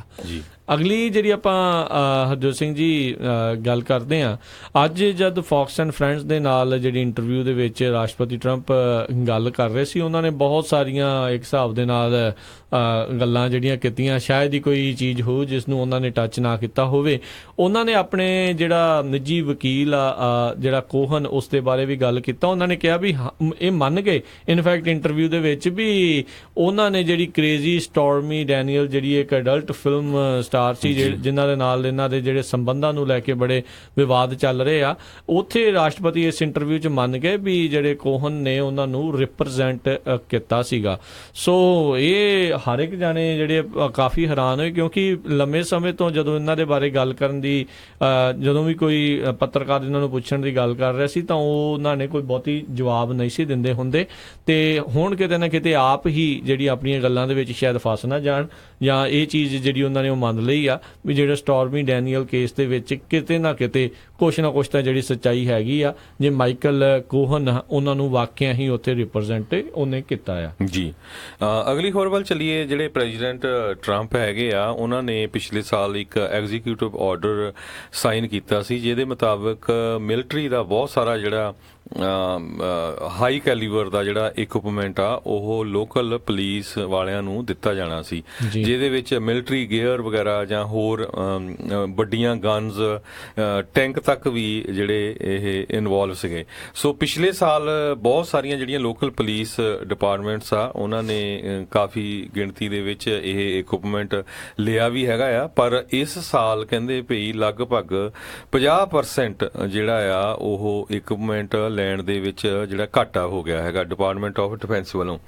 ਉਹਦਾ ਰੀਜ਼ਨ ਇਹ ਦੱਸਿਆ ਗਿਆ ਆ ਕਿ ਉਹ ਮੇਨ ਇਹ ਪ੍ਰੈਜ਼ੀਡੈਂਟ ਟਰੰਪ ਨੇ ਉਦੋਂ ਸਾਈਨ ਕੀਤਾ ਸੀ ਜਦੋਂ ਫਰਗੂਸਨ ਮਜ਼ੂਰੀ ਦੇ ਵਿੱਚ ਰਾਇਟਸ ਹੋਈ ਸੀ 2014 ਦੇ ਵਿੱਚ, ਤੇ ਉਸ ਟਾਈਮ ਕਾਫੀ ਰੌਲਾ ਰੱਪਾ ਪਿਆ ਸੀਗਾ ਵੀ ਉਹਨਾਂ ਦੇ ਕੋਲ ਜਿਹੜੇ ਗੀਅਰਸ ਨਹੀਂ, ਪੁਲਿਸ ਵਾਲਿਆਂ ਦੇ ਕੋਲ ਪੂਰੀ ਤਰ੍ਹਾਂ ਦਾ ਨਾਲ ਸਾਰਾ ਸਮਾਨ ਨਹੀਂ ਸੀ ਤਾਂ ਕਿ ਜਿਹੜੇ ਲੋਕ ਰਾਇਟਸ ਕਰ ਰਹੇ ਸੀ ਉਹਨਾਂ ਨੂੰ ਰੋਕਿਆ ਜਾ ਸਕੇ। ਪਰ ਹੁਣ ਦੂਸਰੇ ਪਾਸੇ ਜਿਹੜੇ ਬਹੁਤ ਸਾਰੇ ਜਿਹੜੇ ਸ਼ੈਰਿਫ ਆਫਿਸਿਸ ਹੈਗੇ ਆ, ਖਾਸ ਕਰਕੇ ਇੱਕ ਸਟੀਫਨ ਵੈਲਜ਼ ਸਪੋਕਸ ਪਰਸਨ ਹੈਗਾ ਕਰਨ ਕਾਉਂਟੀ ਦਾ ਸ਼ੈਰਿਫ ਆਫਿਸ ਬੇਕਰਸਫੀਲਡ ਕੈਲੀਫੋਰਨੀਆ 'ਚ, ਉਹਨਾਂ ਨੇ ਇਹ ਦੱਸਿਆ ਆ ਵੀ ਅਸੀਂ 90 ਦੇ ਕਰੀਬ ਮਿਲਟਰੀ ਆਈਟਮਸ ਜਿਹੜੀਆਂ ਆ ਪੈਂਟਾਗਨ ਤੋਂ 2015 ਚ ਖਰੀਦੀਆਂ ਸੀ, ਪਰ ਪਿਛਲੇ ਸਾਲ ਸਿਰਫ ਇੱਕ ਹੀ ਖਰੀਦੀ ਆ। ਉਹਦਾ ਰੀਜ਼ਨ ਕਹਿੰਦੇ ਇਹ ਆ ਵੀ ਜਦੋਂ ਤੁਹਾਡੇ ਕੋਲ ਮਿਲਟਰੀ ਦੀ ਵਹੀਕਲ ਹੋਵੇ ਤੇ ਬੜਬੜੀਆਂ ਲੌਂਗ ਰਾਈਫਲਸ ਹੋਣ, ਉਹ ਇਦਾਂ ਲੱਗਦਾ ਆ ਵੀ ਤੁਸੀਂ ਇੱਕ ਤਰ੍ਹਾਂ ਨਾਲ ਆਕੂਪਾਈਂਗ ਫੋਰਸ ਆ, ਵੀ ਵਿਦਿਨ US ਦੇ ਵਿੱਚ ਉਹ ਇਦਾਂ ਇੱਕ ਤਰ੍ਹਾਂ ਨਾਲ ਮਿਲਟਰੀ ਜਿੱਦਾਂ ਪੁਲਿਸ ਦਾ ਤੇ ਮਿਲਟਰੀ ਦਾ ਜਿਹੜਾ ਫਰਕ ਜਿਹੜਾ ਉਹ ਫਿਰ ਪਤਾ ਨਹੀਂ ਲੱਗਦਾ, ਇਦਾਂ ਹੀ ਲੱਗਦਾ ਫਿਰ ਲੋਕਾਂ ਨੂੰ ਵੀ ਵਾਕਈ ਇਹ ਅਮਰੀਕਾ ਕਿਤੇ ਨਾ ਕਿਤੇ ਪੁਲਿਸ ਸਟੇਟ ਜਿਹੜੀ ਉਹ ਬਣਦੀ ਜਾ ਰਹੀ ਆ, ਵੀ ਇੱਥੇ ਲੋਕਾਂ ਦੇ ਉੱਤੇ ਕਬਜ਼ਾ ਕਰਨ ਦੇ ਲਈ ਆ ਰਹੇ ਆ, ਉਹਨਾਂ ਨੂੰ ਡਰਾਉਣ ਧਮਕਾਉਣ ਦੇ ਲਈ ਇਦਾਂ ਆ ਰਹੇ ਆ, ਨਾ ਕਿ ਉਹਨਾਂ ਦੀ ਰਾਖੀ ਵਾਸਤੇ ਜੀ। ਸੋ ਇਸ ਕਰਕੇ ਬਹੁਤ ਸਾਰੇ ਜਿਹੜੇ ਲੋਕ ਆ ਉਹ ਪਸੰਦ ਨਹੀਂ ਕਰਦੇ ਹੈਗੇ ਵੀ ਪੁਲਿਸ ਦੇ ਕੋਲ ਇਦਾਂ ਦਾ ਜਿਹੜਾ ਗਨਸ ਜਾਂ ਇਦਾਂ ਦਾ ਜਿਹੜਾ ਸਮਾਨ ਮਿਲਟਰੀ ਲਾਈਕ ਇਕਵਿਪਮੈਂਟ ਜਿਹੜਾ ਉਹ ਹੋਵੇ। ਜੀ ਬਿਲਕੁਲ। ਉਧਰ ਆਪਾਂ ਹਰਜੋਤ ਸਿੰਘ ਜੀ ਗੱਲ ਕਰਦੇ ਹਾਂ, ਐਰੀਜ਼ੋਨਾ ਤੇ ਕੋਲੋਰਾਡੋ ਦੇ ਵਿੱਚ ਕਹਿੰਦੇ ਹਜ਼ਾਰਾਂ ਹੀ ਜਿਹੜੇ ਟੀਚਰ ਨੇ ਉਹਨਾਂ ਨੇ ਪ੍ਰੋਟੈਸਟ ਜਿਹੜਾ ਉਹ ਸ਼ੁਰੂ ਕਰ ਦਿੱਤਾ ਆ। ਕਹਿੰਦੇ ਵੀ 30,000 ਤੋਂ 50,000 ਟੀਚਰ ਤੇ ਉਹਨਾਂ ਦੇ ਜਿਹੜੇ ਸਪੋਰਟਰ ਆ ਉਹ ਅੱਜ ਫੀਨਿਕਸ ਦੇ ਵਿੱਚ ਰੈਲੀ ਆ ਉਹ ਕਰ ਸਕਦੇ ਨੇ। ਐਰੀਜ਼ੋਨਾ ਦੀ ਜਿਹੜੀ ਸਟੇਟ ਕੈਪੀਟਲ ਆ ਉੱਥੇ ਉਹ ਜਾਣਗੇ, ਜਿੱਥੇ ਉਹਨਾਂ ਦੀ ਮੰਗ ਆ ਵੀ ਜਿਹੜਾ 20% ਵਾਧਾ ਕੀਤਾ ਜਾਵੇ ਟੀਚਰਸ ਦੀ ਰੇਜ਼ ਦੇ ਵਿੱਚ, ਤੇ ਨਾਲੇ $1 ਬਿਲੀਅਨ ਜਿਹੜੀ ਆ ਸਕੂਲ ਫੰਡਿੰਗ ਦੇ ਵਿੱਚ ਉਹ ਐਡ ਕੀਤਾ ਜਾਵੇ, ਤਾਂ ਜੋ ਜਿਹੜੀ ਇਨਕਰੀਜ਼ਡ ਆ ਤੇ ਬਾਕੀ ਇਨਫਰਾਸਟ੍ਰਕਚਰ ਜਿਹੜਾ ਸਕੂਲ ਦਾ ਆ ਉਹ ਵਧਾਇਆ ਜਾ ਸਕੇ। ਕੋਲੋਰਾਡੋ ਦੇ ਵਿੱਚ ਡੈਨਵਰ ਜਿਹੜੀ ਸਟੇਟ ਕੈਪੀਟਲ ਆ ਉੱਥੇ ਜਿਹੜੇ ਕਹਿੰਦੇ ਤਕਰੀਬਨ 10,000 ਤੇ ਉਹਨਾਂ ਦੇ ਜਿਹੜੇ ਸਾਥੀ ਆ ਉਹ ਉੱਥੇ ਪ੍ਰੋਟੈਸਟ ਕਰ ਸਕਦੇ ਨੇ। ਇਹ ਟੀਚਰਸ ਦੀ ਜਿਹੜੀ ਅਪਰਾਈਜ਼ਿੰਗ ਆ ਲਗਾਤਾਰ ਆਪਾਂ ਦੇਖਿਆ ਵੀ ਵੈਸਟ ਵਰਜੀਨੀਆ ਦੇ ਬਾਅਦ ਦੇ ਵਿੱਚ ਕਾਫੀ ਜ਼ਿਆਦਾ ਲਗਾਤਾਰ ਵੱਧ ਰਹੀ ਆ, ਕਿਉਂਕਿ ਇਹ ਮੰਦਭਾਗੀ ਗੱਲ ਇਹ ਵੀ ਆ ਅਮਰੀਕਾ ਦੇ ਵਿੱਚ ਕਿਤੇ ਨਾ ਕਿਤੇ ਵੀ ਟੀਚਰਸ ਦੀ ਪੇ ਦੇ ਵਿੱਚ ਵਾਕਈ ਬਹੁਤ ਜ਼ਿਆਦਾ ਜਿਹੜਾ ਫਰਕ ਆ ਬਾਕੀ ਜਿਹੜੇ ਕਹਿ ਲਓ ਵੀ ਪ੍ਰੋਫੈਸ਼ਨ ਦੇ ਨਾਲੋਂ ਦੇਖਿਆ ਗਿਆ ਆ, ਵੀ ਜਦ ਕਿ ਜਿਹੜਾ ਟੀਚਰ ਆ ਉਸ ਨੇ ਇਸ ਮੁਲਕ ਦਾ ਜਿਹੜਾ ਭਵਿੱਖ ਆ ਉਸ ਨੂੰ ਤਿਆਰ ਕਰਨਾ ਆ। ਉਧਰ ਕੋਲੋਰਾਡੋ ਦੇ ਲਾਅ ਮੇਕਰ ਜਿੱਦਾਂ ਆਪਾਂ ਕੱਲ ਤੁਹਾਨੂੰ ਦੱਸ ਰਹੇ ਸੀ ਵੀ ਇੱਕ ਮੇਜਰ ਲਿਆ ਰਹੇ ਆ ਵੀ ਜੇ ਟੀਚਰ ਇਦਾਂ ਪ੍ਰੋਟੈਸਟ ਕਰਦੇ ਆ ਜਾਂ ਕਿਸੇ ਨੂੰ ਉਕਸਾਉਂਦੇ ਨੇ ਪ੍ਰੋਟੈਸਟ ਕਰਨ ਦੇ ਲਈ, ਉਹਨਾਂ ਨੂੰ ਜੇਲ੍ਹ ਵੀ ਜਿਹੜੀ ਆ ਉਹ ਕੀਤੀ ਜਾ ਸਕਦੀ ਹੈ। ਪਰ ਉਸ ਦੀ ਜਿਹੜੀ ਆ ਫਿਕਰ ਨਾ ਕਰਦੇ ਹੋਏ ਕੋਲੋਰਾਡੋ ਦੇ ਵਿੱਚ ਜਿਹੜੇ ਟੀਚਰਸ ਆ ਉਹ ਪ੍ਰੋਟੈਸਟ ਦੇ ਲਈ ਨਿਕਲ ਚੁੱਕੇ ਆ, ਤੇ ਇਸੇ ਤਰੀਕੇ ਦੇ ਨਾਲ ਐਰੀਜ਼ੋਨਾ ਦੇ ਵਿੱਚ ਵੀ ਜਿਹੜੇ ਆ ਟੀਚਰਸ ਆ ਉਹ ਹੌਲੀ ਹੌਲੀ ਬਾਹਰ ਆ ਰਹੇ ਆ, ਪ੍ਰੋਟੈਸਟ ਜਿਹੜਾ ਉਹ ਕਰ ਰਹੇ ਨੇ। ਇਹ ਦੇਖਣ ਵਾਲੀ ਗੱਲ ਰਹੇਗੀ ਵੀ ਇਸ ਤੋਂ ਇਲਾਵਾ ਹੋਰ ਕਿਹੜੇ ਸੂਬਿਆਂ ਦੇ ਵਿੱਚ ਇਹ ਕੰਮ ਜਿਹੜਾ ਉਹ ਚੱਲੂਗਾ ਤੇ ਕਿੰਨੇ ਕੁ ਜਿਹੜੇ ਆ ਆਪਣੀ ਮੰਗਾਂ ਮਨਾਉਣ ਦੇ ਵਿੱਚ ਕਾਮਯਾਬ ਰਹਿਣਗੇ। ਜੀ, ਓਕਲਾਹੋਮਾ 'ਚ ਵੀ ਬਹੁਤ ਵੱਡੇ ਪਿੱਛੇ ਜਿਹੇ ਪ੍ਰੋਟੈਸਟ ਹੋਏ ਸੀ। ਸੋ ਐਰੀਜ਼ੋਨਾ ਦੀ ਗੱਲ ਕਰਦੇ ਜਾਈਏ, ਐਰੀਜ਼ੋਨਾ ਦੇ ਵਿੱਚ 11 ਲੱਖ ਪਬਲਿਕ ਸਕੂਲ ਦੇ ਸਟੂਡੈਂਟਸ ਹੈਗੇ ਆ, ਜਿਹਦੇ ਵਿੱਚੋਂ ਕਹਿੰਦੇ ਵੀ 8,40,000 ਸਟੂਡੈਂਟਸ ਜਿਹੜੇ ਆ ਹੁਣ ਉਹਨਾਂ ਨੂੰ ਛੁੱਟੀ ਆ ਇਸ ਟਾਈਮ ਦੇ ਉੱਤੇ। 1,000 ਤੋਂ ਵੱਧ ਸਕੂਲ ਜਿਹੜੇ ਇਫੈਕਟ ਹੋਏ ਹੈਗੇ ਆ ਐਰੀਜ਼ੋਨਾ ਦੇ ਵਿੱਚ। ਐਰੀਜ਼ੋਨਾ ਰਿਪਬਲਿਕ ਜਿਹੜਾ ਉੱਥੇ ਦਾ ਨਿਊਜ਼ਪੇਪਰ ਆ ਉਹਦੇ ਮੁਤਾਬਕ ਸਿਰਫ ਉਨੇ ਕੇ ਸਟੂਡੈਂਟ ਜਿਹੜੇ ਉਹਨਾਂ ਸਕੂਲਾਂ 'ਚ ਗਏ ਆ ਜਿਹੜੇ ਕਿ ਚਾਰਟਰ ਸਕੂਲ ਜਾਂ ਪ੍ਰਾਈਵੇਟ ਸਕੂਲ ਜਾਂ ਕਈ ਰਿਲੀਜੀਅਸ ਸਕੂਲ ਜਿਹੜੇ ਹੁੰਦੇ ਹੈਗੇ ਚਰਚਸ ਵਗੈਰਾ ਦੇ।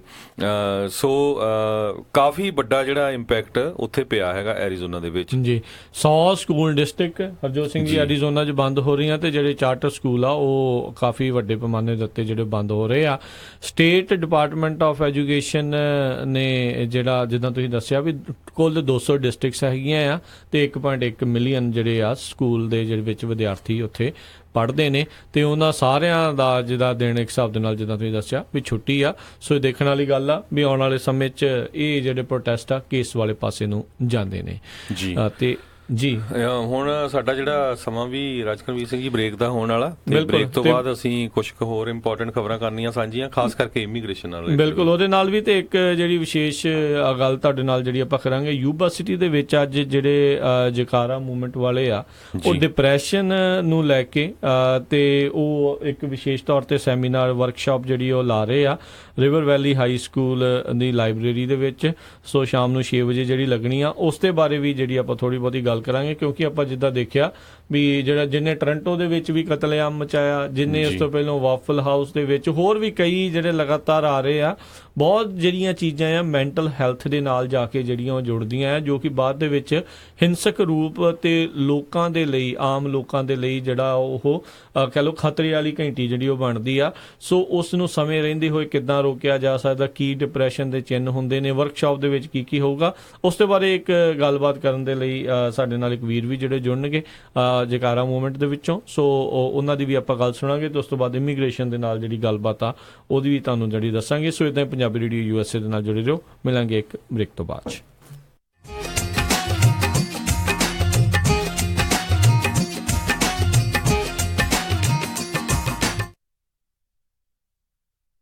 ਐਲਗਰੋਵ ਇਲਾਕੇ ਦੇ ਵਿੱਚ first choice pizza and curry Indian restaurant, ਇੱਥੋਂ ਤੁਸੀਂ ਲੈ ਸਕਦੇ ਹੋ ਹਰ ਤਰ੍ਹਾਂ ਦੇ ਵੈਜ ਨੌਨ ਵੈਜ ਪੀਜ਼ੇ। ਇਹਨਾਂ ਕੋਲੋਂ ਮੈਰੀਨੇਟਡ ਚਿਕਨ ਵੀ ਮਿਲਦਾ ਹੈ। ਇਸ ਵੇਲੇ ਇਹਨਾਂ ਦਾ ਵਿਸ਼ੇਸ਼ ਆਫਰ, ਇੱਕ ਐਕਸਟਰਾ ਲਾਰਜ ਪੀਜ਼ਾ ਲੈਣ ਤੇ ਦੂਸਰੇ ਐਕਸਟਰਾ ਲਾਰਜ ਪੀਜ਼ੇ ਤੇ 50% ਆਫ। ਪੀਜ਼ਾ ਆਰਡਰ ਕਰਨ ਲਈ call 916 478 4444 916 478 4444। Address 9308 Elk Grove boulevard, Elk Grove. First choice pizza and curry Indian restaurant Sacramento ਵਿੱਚ ਹਾਈਵੇ 80 I-5 ਤੇ 99 ਤੇ ਬਿਲਕੁਲ ਲਾਗੇ ਪੰਜਾਬੀ ਟਰੱਕਰਸ ਦਾ ਆਪਣਾ truck stop, Harbor truck stop Sacramento. ਇੱਥੋਂ ਤੁਸੀਂ 24 ਘੰਟੇ ਸ਼ੈਲ ਦੀ ਗੈਸ ਅਤੇ ਡੀਜ਼ਲ ਸਸਤੇ ਰੇਟਾਂ ਤੇ ਪਵਾ ਸਕਦੇ ਹੋ। ਇਹ ਫਲੀਟ ਕਾਰਡ ਵੀ ਅਸੈਪਟ ਕਰਦੇ ਹਨ। ਇਹਨਾਂ ਦੀ ਲੋਕੇਸ਼ਨ I-80 ਤੇ ਐਗਜ਼ਿਟ 1B ਤੇ address 2816 West capital avenue, West Sacramento. ਹੋਰ ਕਿਸੇ ਵੀ ਜਾਣਕਾਰੀ ਲਈ call 916 372 2893 916 372 2893।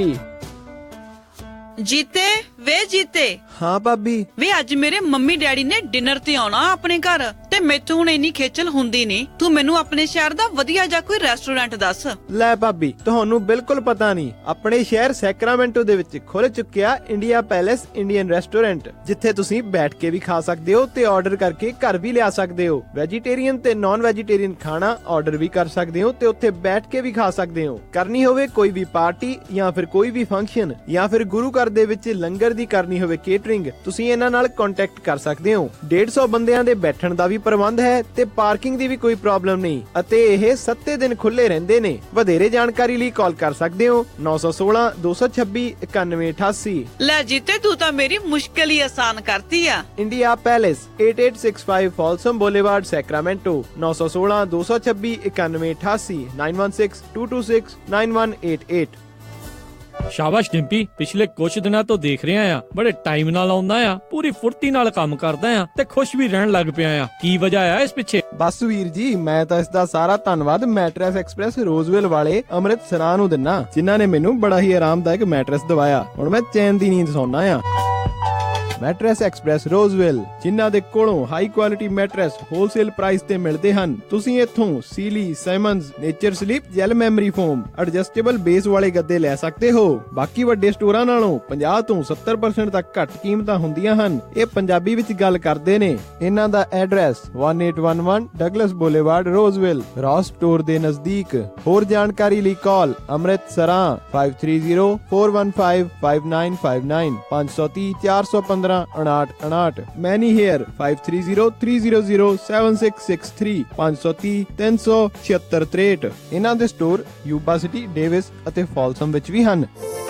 Miraj banquet hall Sacramento ਵਾਲੇ ਆਪਣੀ 5ਵੀਂ ਵਰ੍ਹੇਗੰਢ ਦੇ ਮੌਕੇ ਤੇ ਪੇਸ਼ ਕਰਦੇ ਨੇ ਬੰਪਰ ਆਫਰ, ਜਿਹੜਾ ਨਾ ਹੀ ਤੁਸੀਂ ਕਦੇ ਸੁਣਿਆ ਹੋਵੇਗਾ ਤੇ ਨਾ ਹੀ ਦੇਖਿਆ ਹੋਵੇਗਾ। 300 ਬੰਦਿਆਂ ਦਾ ਹਾਲ ਅਤੇ ਲਾਜਵਾਬ ਕੇਟਰਿੰਗ ਸਿਰਫ $29.99 ਪਰ ਪਰਸਨ ਦੇ ਹਿਸਾਬ ਦੇ ਨਾਲ, ਅਤੇ ਇਹ ਆਫਰ ਹਫਤੇ ਦੇ 7 ਦਿਨ ਅਵੇਲੇਬਲ ਹੈ। ਕਿਸੇ ਵੀ ਤਰ੍ਹਾਂ ਦਾ ਕੋਈ ਵੱਖਰਾ ਰੈਂਟ ਚਾਰਜ ਨਹੀਂ ਕੀਤਾ ਜਾਵੇਗਾ, ਅਤੇ ਇਹ ਆਫਰ 30 ਜੁਲਾਈ 2018 ਤੱਕ ਸੀਮਤ ਹੈ। ਜਲਦੀ ਤੋਂ ਜਲਦੀ ਇਸ ਆਫਰ ਦਾ ਲਾਭ ਉਠਾਉਣ ਦੇ ਲਈ ਗੱਲ ਕਰ ਸਕਦੇ ਹੋ 9168656659 ਜਾਂ ਫਿਰ 2095000001 916 865 6659 ਜਾਂ ਫਿਰ 209 500 0001। Miraj banquet hall Sacramento. ਮੁਸੀਬਤਾਂ ਕਦੇ ਵੀ ਦੱਸ ਕੇ ਨਹੀਂ ਆਉਂਦੀਆਂ, ਇਸ ਲਈ ਖਾਲਸਾ ਇੰਸ਼ੋਰੈਂਸ ਏਜੰਸੀ ਦੇ ਲਾਈਫ ਇੰਸ਼ੋਰੈਂਸ ਪਲਾਨਸ ਲਾਈਫ ਦੇ ਵਿੱਚ ਮੁਸੀਬਤਾਂ ਲਈ ਹਮੇਸ਼ਾ ਰਹੋ ਤਿਆਰ। ਇਸ ਦੇ ਬਾਰੇ ਕੋਈ ਵੀ ਜਾਣਕਾਰੀ ਲਈ ਕਾਲ ਕਰੋ ਖਾਲਸਾ ਇੰਸ਼ੋਰੈਂਸ ਏਜੰਸੀ 408 272 2500 408 272 2500। ਮੈਂ ਹਾਂ ਇੰਦਰਪ੍ਰੀਤ ਕੌਰ ਤੇ ਮੈਂ ਹਾਂ ਹਰਜੋਤ ਸਿੰਘ ਤੇ ਮੈਂ ਹਾਂ ਅਮਰਪਾਲ ਕੌਰ। ਤੁਸੀਂ ਸੁਣ ਰਹੇ ਹੋ ਸਾਰੇ ਬੱਚਿਆਂ ਦੇ ਦਿਲਾਂ ਦੀ ਧੜਕਣ ਪੰਜਾਬੀ ਰੇਡੀਓ USA।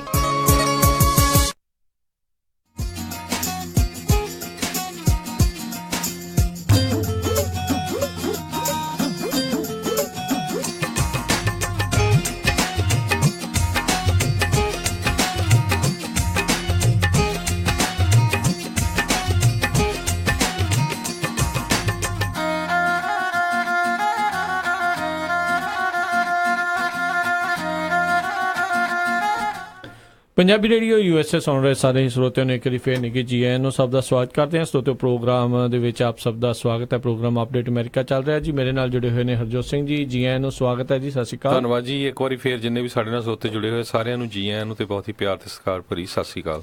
ਤੇ ਹਰਜੋਤ ਸਿੰਘ ਜੀ ਆਪਣੇ ਨਾਲ ਇਸ ਟਾਈਮ ਯੂਬਾ ਸਿਟੀ ਤੋਂ ਜੁੜ ਚੁੱਕੇ ਨੇ ਜਕਾਰਾ ਮੂਵਮੈਂਟ ਦੇ ਨਾਲ ਜਿਹੜੇ ਜੁੜੇ ਹੋਏ ਨੇ। ਜਿੱਦਾਂ ਮੈਂ ਬ੍ਰੇਕ ਤੋਂ ਪਹਿਲਾਂ ਜਾਣ ਤੋਂ ਪਹਿਲਾਂ ਦੱਸਿਆ ਸੀਗਾ ਵੀ ਡਿਪਰੈਸ਼ਨ ਨੂੰ ਲੈ ਕੇ ਜਿਹੜੀ ਵਿਸ਼ੇਸ਼ ਵਰਕਸ਼ਾਪ ਜਿਹੜੀ ਅੱਜ ਉੱਥੇ ਯੂਬਾ ਸਿਟੀ 'ਚ ਲੱਗ ਰਹੀ ਆ ਉੱਥੇ ਦੇ ਰਿਵਰ ਵੈਲੀ ਹਾਈ ਸਕੂਲ ਦੀ ਲਾਇਬ੍ਰੇਰੀ ਦੇ ਵਿੱਚ ਤੇ ਉਸ ਦੇ ਬਾਰੇ ਜਿਹੜੀ ਗੱਲਬਾਤ ਕਰਨ ਦੇ ਲਈ ਆਪਣੇ ਨਾਲ ਜੁੜੇ ਹੋਏ ਨੇ ਹਰਜੀਤ ਸਿੰਘ ਜੀ। ਹਰਜੀਤ ਸਿੰਘ ਜੀ ਜੀ ਆਇਆਂ ਨੂੰ ਪਿਆਰ ਭਰੀ ਸਤਿ ਸ਼੍ਰੀ ਅਕਾਲ ਜੀ। ਸਵਾਗਤ ਹੈ ਤੁਹਾਡਾ ਪੰਜਾਬੀ ਰੇਡੀਓ USA ਤੇ।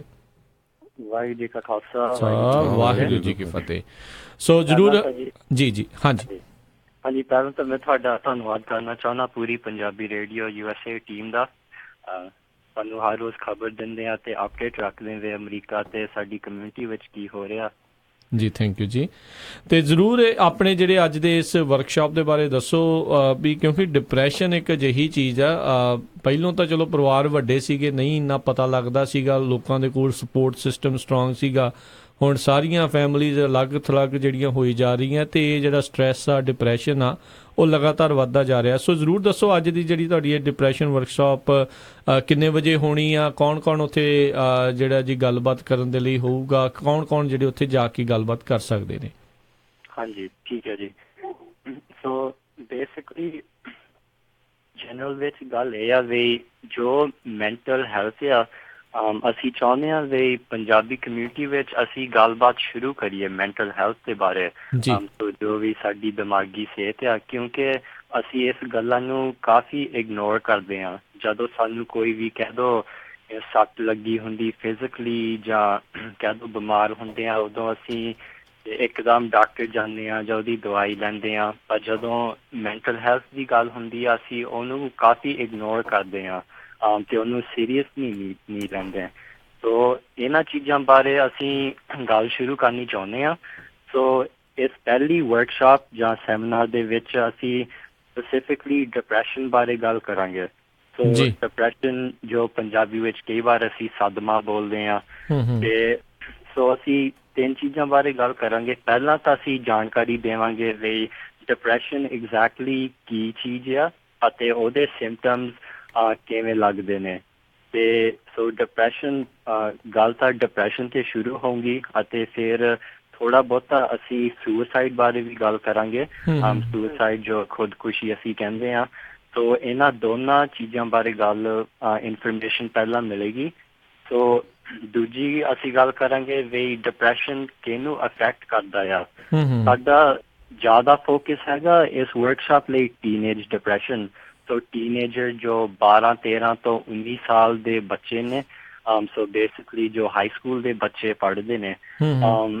ਸੋ ਅਸੀਂ ਦਿਖਾਵਾਂਗੇ ਕਿਉਂਕਿ ਅਸੀਂ ਡੇਟਾ ਥੋੜ੍ਹੀ ਕਲੈਕਟ ਕੀਤੀ ਆ ਵੀ ਸਾਡੇ ਪੰਜਾਬੀ ਬੱਚੇ ਉਹਨਾਂ ਨੂੰ ਕਿੰਨਿਆਂ ਨੂੰ ਡਿਪਰੈਸ਼ਨ ਅਫੈਕਟ ਕਰਦੀ ਆ ਕਿਉਂਕਿ ਕਾਫੀ ਲਾਰਜ ਨੰਬਰ ਆ। ਅਸੀਂ ਸੋਚਦੇ ਨਹੀਂ ਵੀ ਸ਼ਾਇਦ 1-2 ਘੱਟ ਅਸੀਂ ਸੋਚਦੇ ਹੋਣੇ ਪਰ ਐਕਚੁਅਲੀ ਕਾਫੀ ਕਿੰਨਾ ਤੁਹਾਡੇ ਜਿਹੜੇ ਤੁਹਾਡੇ ਆંકੜਿਆਂ ਦੇ ਮੁਤਾਬਕ ਕਿੰਨੇ ਕੁ ਪਰਸੈਂਟ ਜਿਹੜੇ ਪੰਜਾਬੀ ਜਿਹੜੇ ਬੱਚੇ ਇਸ ਤੋਂ ਪੀੜਤ ਨੇ?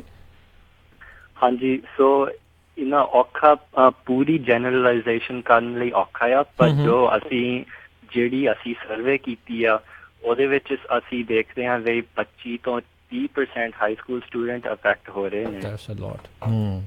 ਜੀ ਸੋ ਇਹ ਕਾਫੀ ਵੱਡੀ ਜਿਹੜੀ ਇੱਕ ਸਮੱਸਿਆ ਆ ਮੈਂਟਲ ਹੈਲਥ ਦੀ ਕਿਉਂਕਿ ਜਿੱਦਾਂ ਕਹਿ ਲਓ ਵੀ ਆਪਣੇ ਸਰੀਰ ਦਾ ਕੋਈ ਅੰਗ ਕੁਝ ਠੀਕ ਨਾ ਹੋਵੇ ਤਾਂ ਆਪਾਂ ਜਲਦੀ ਡਾਕਟਰ ਕੋਲ ਜਾਂਦੇ ਹਾਂ ਤੇ ਦਿਮਾਗ ਦੇ ਨਾਲ ਹੀ ਸਾਰਾ ਕੁਝ ਸਰੀਰ ਜਿਹੜਾ ਆਪਾਂ ਚਾਲੂ ਰੱਖਦੇ ਹਾਂ ਜੇ ਉਹ ਬਿਲਕੁਲ ਠੀਕ ਨਹੀਂ ਹੋਊਗਾ ਤਾਂ ਕਈ ਤਰੀਕੇ ਦੀਆਂ ਹੋਰ ਜਿਹੜੀਆਂ ਪ੍ਰੋਬਲਮਸ ਆ ਜਾਂਦੀਆਂ ਜਿੱਦਾਂ ਤੁਸੀਂ ਡਿਪਰੈਸ਼ਨ ਦਾ ਕਿਹਾ। ਫਿਰ ਕਈ ਵਾਰੀ ਡਿਪਰੈਸ਼ਨ ਸੁਸਾਈਡ ਵਾਲੇ ਪਾਸੇ ਨੂੰ ਜਿਹੜੀ ਆ ਉਹ ਉੱਦਾਂ ਦੇ ਜਿਹੜਾ ਰੁਖ ਅਖਤਿਆਰ ਕਰ ਜਾਂਦੀ ਆ। ਹੋਰ ਕਈ ਵਾਰੀ ਕੋਈ ਵਾਇਲੈਂਸ ਕਰਨ ਦੇ ਲਈ ਉਸ ਵਾਲੇ ਪਾਸੇ ਨੂੰ ਜਿਹੜਾ ਉਹ ਵੱਧ ਜਾਂਦਾ ਆ। ਸੋ ਜ਼ਰੂਰ ਦੱਸੋ ਕਿਹੜੀ ਜਗ੍ਹਾ ਦੇ ਉੱਤੇ ਤੁਹਾਡੀ ਜਿਹੜੀ ਡਿਪਰੈਸ਼ਨ ਸੁਸਾਈਡ ਪ੍ਰੀਵੈਂਸ਼ਨ ਜਿਹੜੀ ਵਰਕਸ਼ਾਪ ਹੋਣੀ ਆ ਤੇ ਕਿੰਨੇ ਵਜੇ ਜਿਹੜਾ ਇਹ ਪ੍ਰੋਗਰਾਮ ਹੋਣਾ ਆ? ਹਾਂਜੀ ਬਿਲਕੁਲ। ਸੋ ਵਰਕਸ਼ਾਪ ਰਿਵਰ ਵੈਲੀ ਹਾਈ ਸਕੂਲ ਦੀ ਲਾਇਬ੍ਰੇਰੀ ਵਿੱਚ ਲੱਗੇਗੀ। ਰਿਵਰ ਵੈਲੀ ਹਾਈ ਸਕੂਲ ਯੂਬਾ ਸਿਟੀ ਦੇ ਵਿੱਚ ਆ ਅਤੇ ਅੱਜ ਸ਼ਾਮ ਨੂੰ 6 ਵਜੇ ਸ਼ੁਰੂ ਹੋਣੀ ਆ। ਸੋ ਬੇਸਿਕਲੀ ਅਸੀਂ ਚਾਹੁੰਦੇ ਵੀ ਵੱਧ ਤੋਂ ਵੱਧ ਸੰਗਤ ਉੱਥੇ ਆਵੇ ਸਾਰੇ ਆ ਸਕਦੇ ਆ, ਪਰ ਸਾਡਾ ਫੋਕਸ ਆ ਹਾਈ ਸਕੂਲ ਦੇ ਸਟੂਡੈਂਟ ਅਤੇ ਉਹਨਾਂ ਦੇ ਪੇਰੈਂਟਸ ਜ਼ਰੂਰ ਆਉਣ। ਪੂਰੀ ਵਰਕਸ਼ਾਪ ਪੰਜਾਬੀ ਦੇ ਵਿੱਚ ਹੋਊਗੀ, ਸੋ ਕੋਈ ਇੱਦਾਂ ਅੰਡਰਸਟੈਂਡਿੰਗ ਦੀ ਪ੍ਰੋਬਲਮ ਨਹੀਂ ਹੋਣੀ। ਅਤੇ ਸਾਡੇ ਨਾਲ ਆਉਣਗੇ ਹਾਈ ਸਕੂਲ ਦੇ ਕਾਉਂਸਲਰ, ਸੋ ਇੱਥੇ ਯੂਬਾ ਸਿਟੀ ਹਾਈ ਸਕੂਲ ਅਤੇ ਰਿਵਰ ਵੈਲੀ ਹਾਈ ਸਕੂਲ ਦੇ ਪੰਜਾਬੀ ਕਾਉਂਸਲਰ ਨੇ। ਠੀਕ ਹੈ, ਉਹ ਵੀ ਸਾਡੇ ਨਾਲ ਜੁੜਨਗੇ ਤੇ ਉਹ ਵੀ ਇੱਕ ਤਾਂ ਇਨਫੋਰਮੇਸ਼ਨ ਦੇਣਗੇ, ਅਤੇ ਜੇ ਕਿਸੇ ਨੇ ਵੀ ਕੋਈ ਕਹਿ ਦੋ ਪਰਸਨਲ ਕੁਐਸਚਨ ਪੁੱਛਣਾ ਹੋਵੇ ਜਾਂ ਹੋਰ ਕੋਈ ਉਹਨਾਂ ਤੋਂ ਜਾਣਕਾਰੀ ਲੈਣੀ ਹੋਵੇ, ਉਹਨਾਂ ਨੂੰ ਪੁੱਛ ਸਕਦੇ ਆ। ਜੀ। ਤੇ ਤੁਹਾਡੇ ਨਾਲ ਹੋਰ ਵੀ ਕੋਈ ਪ੍ਰੋਫੈਸ਼ਨਲ ਡਾਕਟਰਸ ਵੀ ਹੋਣਗੇ ਕੋਈ, ਜਾਂ ਕਾਉਂਸਲਰ ਹੀ ਹੋਣੇ ਆ? ਸੋ ਇਤਕੀ ਬੇਸਿਕਲੀ ਕਾਉਂਸਲਰ ਹੋਣਗੇ, ਕਿਉਂਕਿ ਅਸੀਂ ਕਨਵਰਸੇਸ਼ਨ ਸ਼ੁਰੂ ਕਰਨੀ ਚਾਹੁੰਦੇ ਆ ਤੇ ਬਸ ਦੱਸਣਾ ਚਾਹੁੰਦੇ ਵੀ ਕਿੰਨੀ ਇੰਪੋਰਟੈਂਟ ਆ। ਫਿਰ ਇਸ ਤੋਂ ਬਾਅਦ ਵੀ ਸਾਡੇ ਕੋਲ ਸਾਡੇ ਫਾਲੋ ਅਪ ਸੈਸ਼ਨ ਵੀ ਹੋਣਗੇ, ਹੋਰ ਵਰਕਸ਼ਾਪ ਵੀ ਹੋਣਗੇ, ਤੇ ਉਹਨਾਂ ਤੇ ਵੀ ਅਸੀਂ ਹੋਰ ਪ੍ਰੋਫੈਸ਼ਨਲਸ ਨੂੰ ਇਨਵਾਈਟ ਕਰਾਂਗੇ ਤੇ ਜ਼ਿਆਦਾ ਅਸੀਂ ਡਿਫਰੈਂਟ ਟੌਪਿਕਸ ਤੇ ਵੀ ਕਰਾਂਗੇ। ਜੀ। ਸੋ ਬੇਸਿਕਲੀ ਇਹ ਜਿਹੜਾ ਤੁਹਾਡਾ ਸੈਮੀਨਾਰ ਜਾਂ ਵਰਕਸ਼ਾਪ ਆ is more about giving information ਵੀ ਆਹ ਚੀਜ਼ਾਂ ਜਿਹੜੀਆਂ ਹੈਗੀਆਂ, ਕਿਉਂਕਿ ਕਈ ਲੋਕ ਜਿਹੜੇ ਇਸ ਚੀਜ਼ ਤੋਂ ਪੀੜਤ ਆ ਉਹ ਕਹਿੰਦੇ ਆ ਵੀ ਅਨੋਨਿਮਿਟੀ ਜਿਹੜੀ ਸਾਡੀ ਰਵੇ, ਕੌਨਫੀਡੈਂਸ਼ੀਅਲਟੀ ਰਵੇ, ਅਸੀਂ ਜਿਹੜੇ ਸਾਰਿਆਂ ਦੇ ਸਾਹਮਣੇ ਆ ਕੇ ਇਸ ਦੇ ਬਾਰੇ ਗੱਲ ਨਹੀਂ ਕਰਨਾ ਚਾਹੁੰਦੇ, ਜਾਂ ਕਿਸੇ ਪਰਿਵਾਰ ਦੇ ਵਿੱਚ ਵੀ ਕੋਈ ਇੱਦਾਂ ਦੀ ਗੱਲ ਜਦੋਂ ਕਿਸੇ ਦੇ ਨਾਲ ਹੁੰਦੀ ਆ। ਸੋ ਇਹ 1-on-1 ਸੈਸ਼ਨ ਤਾਂ ਆਈ ਥਿੰਕ ਨਹੀਂ ਆ। ਸੋ ਤੁਸੀਂ ਜਿੱਦਾਂ ਦੱਸਿਆ ਵੀ ਇਨਫੋਰਮੇਸ਼ਨ ਹੀ ਇਸ ਦੇ ਬਾਰੇ ਜ਼ਿਆਦਾ ਦੱਸੀ ਜਾਊਗੀ। ਹਾਂਜੀ, ਜ਼ਿਆਦਾ ਇਨਫੋਰਮੇਸ਼ਨ ਦੱਸੀ ਜਾਣਗੀ ਅਤੇ ਜਨਰਲੀ ਰਿਸੋਰਸਿਸ ਦੇਵਾਂਗੇ ਬਈ ਤੁਸੀਂ ਕਿਹਦੇ ਕੋਲ ਜਾ ਸਕਦੇ ਆ, ਕਿਹਨੂੰ ਪੁੱਛ ਸਕਦੇ ਆ। ਤੇ ਜਨਰਲੀ ਜੇ ਤੁਸੀਂ ਕਿਸੇ ਨੂੰ ਜਾਣਦੇ ਆ ਜੋ ਡਿਪਰੈਸ਼ਨ ਵਿੱਚ ਹੈਗੇ ਨੇ ਜਾਂ ਫੀਲ ਕਰਦੇ ਨੇ, ਤੁਸੀਂ ਉਹਨਾਂ ਨੂੰ ਇਨ ਜਨਰਲ ਕਿਵੇਂ ਹੈਲਪ ਕਰ ਸਕਦੇ ਆ ਤੇ ਸਪੋਰਟ ਕਰ ਸਕਦੇ ਆ।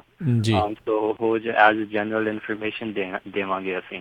ਜੀ, ਧੰਨਵਾਦ। ਤੇ ਥੈਂਕ ਯੂ ਹਰਜੀਤ ਸਿੰਘ ਜੀ, ਤੁਸੀਂ ਸਾਡੇ ਨਾਲ ਜੁੜੇ, ਇਸ ਜਿਹੜਾ ਸੈਮੀਨਾਰ ਦੇ ਬਾਰੇ ਦੱਸਿਆ, ਇਹ ਜਿਹੜਾ ਵਰਕਸ਼ਾਪ ਦੇ ਬਾਰੇ ਦੱਸਿਆ, ਤੇ ਬੜੀ ਮਿਹਰਬਾਨੀ। ਤੇ ਹੋਪਫੁਲੀ ਇਹਦੇ ਵਿੱਚੋਂ ਜਿਹੜਾ ਡਾਇਲੋਗ ਹੈ ਇੱਕ ਵਾਰੀ ਸ਼ੁਰੂ ਹੋਊਗਾ, ਤੇ ਜਿੱਦਾਂ ਤੁਸੀਂ ਇੱਕ ਆંકੜਾ ਜਿਹੜਾ ਦੱਸਿਆ ਜੋ ਕਿ ਇੱਕ ਡਰ ਵਾਲੇ ਪਾਸੇ ਨੂੰ ਵੱਧ ਰਿਹਾ ਵੀ 20-25% ਹਾਈ ਸਕੂਲ ਦੇ ਜਿਹੜੇ ਵਿਦਿਆਰਥੀ ਆ ਉਹ ਡਿਪਰੈਸ਼ਨ ਦੇ ਜਿਹੜੇ ਆ ਕਹਿ ਲਓ ਵੀ ਸਿੰਪਟਮ ਦਿਖਾ ਰਹੇ ਨੇ ਜਾਂ ਉਹਦਾ ਸ਼ਿਕਾਰ ਨੇ, ਤਾਂ ਇਹ ਆંકੜੇ ਵੱਧ ਨਾ ਜਾਣ, ਇਸ ਤੋਂ ਪਹਿਲਾਂ ਉਹਦਾ ਜਿਹੜਾ ਇਲਾਜ ਜਿਹੜਾ ਹੋਣਾ ਚਾਹੀਦਾ ਆ। ਸੋ ਅੱਜ ਸ਼ਾਮ ਨੂੰ 6 ਵਜੇ ਰਿਵਰ ਵੈਲੀ ਹਾਈ ਸਕੂਲ ਲਾਇਬ੍ਰੇਰੀ ਦੇ ਵਿੱਚ ਜਿਹੜਾ ਇਹ ਵਰਕਸ਼ਾਪ ਹੈਗੀ ਆ, ਸੋ ਜ਼ਰੂਰ ਵੱਧ ਤੋਂ ਵੱਧ ਪਹੁੰਚੋ।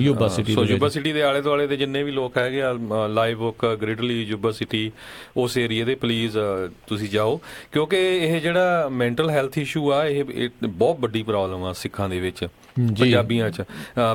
ਪਿਛਲੇ ਹਫ਼ਤੇ ਇੱਕ ਰਿਪੋਰਟ ਆਈ ਆ ਕਾਫੀ ਵੱਡੀ UK ਤੋਂ, ਜਿਹਦੇ ਮੁਤਾਬਕ 80% ਕਹਿੰਦੇ ਜਿਹੜੇ ਸਿੱਖ ਲੇਡੀਜ਼ ਹੈਗੀਆਂ ਆ, ਤੇ 68% ਜਿਹੜੇ ਸਿੱਖ ਬੰਦੇ ਹੈਗੇ ਆ ਉਹ ਜਾਣਦੇ ਆ ਕਿਸੇ ਨਾ ਕਿਸੇ ਨੂੰ ਜਿਨ੍ਹਾਂ ਦੀ ਪੂਅਰ ਮੈਂਟਲ ਹੈਲਥ ਇਸ਼ੂਜ਼ ਆ। ਤੇ ਦੂਸਰਾ 77% ਕਹਿੰਦੇ ਜਿਹੜੇ ਇੰਗਲੈਂਡ ਦੇ ਵਿੱਚ ਸਿੱਖ ਰਹਿੰਦੇ ਆ ਉਹ ਸਟ੍ਰੈਸਫੁਲ ਹੈਗੇ ਆ। ਇਹ ਉੱਥੇ ਦੀ ਇੱਕ ਪ੍ਰੋਫੈਸਰ ਜਿਹੜੇ ਹੈਗੇ ਡਾਕਟਰ ਜਗਵੀਰ ਝੁੱਟੀ ਜੌਲ, ਉਹਨਾਂ ਨੇ ਰਿਸਰਚ ਕੀਤੀ ਆ, ਜੋ ਕਿ ਥਿਓਲੋਜੀ ਤੇ ਰਿਲੀਜਨ ਦੇ ਯੂਨੀਵਰਸਿਟੀ ਆਫ ਬਰਮਿੰਘਮ ਦੇ ਵਿੱਚ ਪ੍ਰੋਫੈਸਰ ਹੈਗੇ ਆ ਜੀ। ਤੇ ਕਹਿੰਦੇ ਬਹੁਤ ਜ਼ਿਆਦਾ ਪੰਜਾਬੀਆਂ ਨੂੰ ਪ੍ਰੋਬਲਮ ਆ ਵੀ ਕਈ ਵਾਰੀ ਛੋਟੀ ਮੋਟੀ ਮੈਂਟਲ ਇਸ਼ੂ ਹੁੰਦਾ ਤੇ ਚੁੱਪ ਕਰਕੇ ਉਹ ਕੋਈ ਪੰਡਤਾਂ ਕੋਲ ਚਲ ਜਾਂਦਾ, ਕੋਈ ਪੀਰ ਬਾਬਿਆਂ ਕੋਲ ਚਲੇ ਜਾਂਦਾ ਹੈਗਾ ਆ।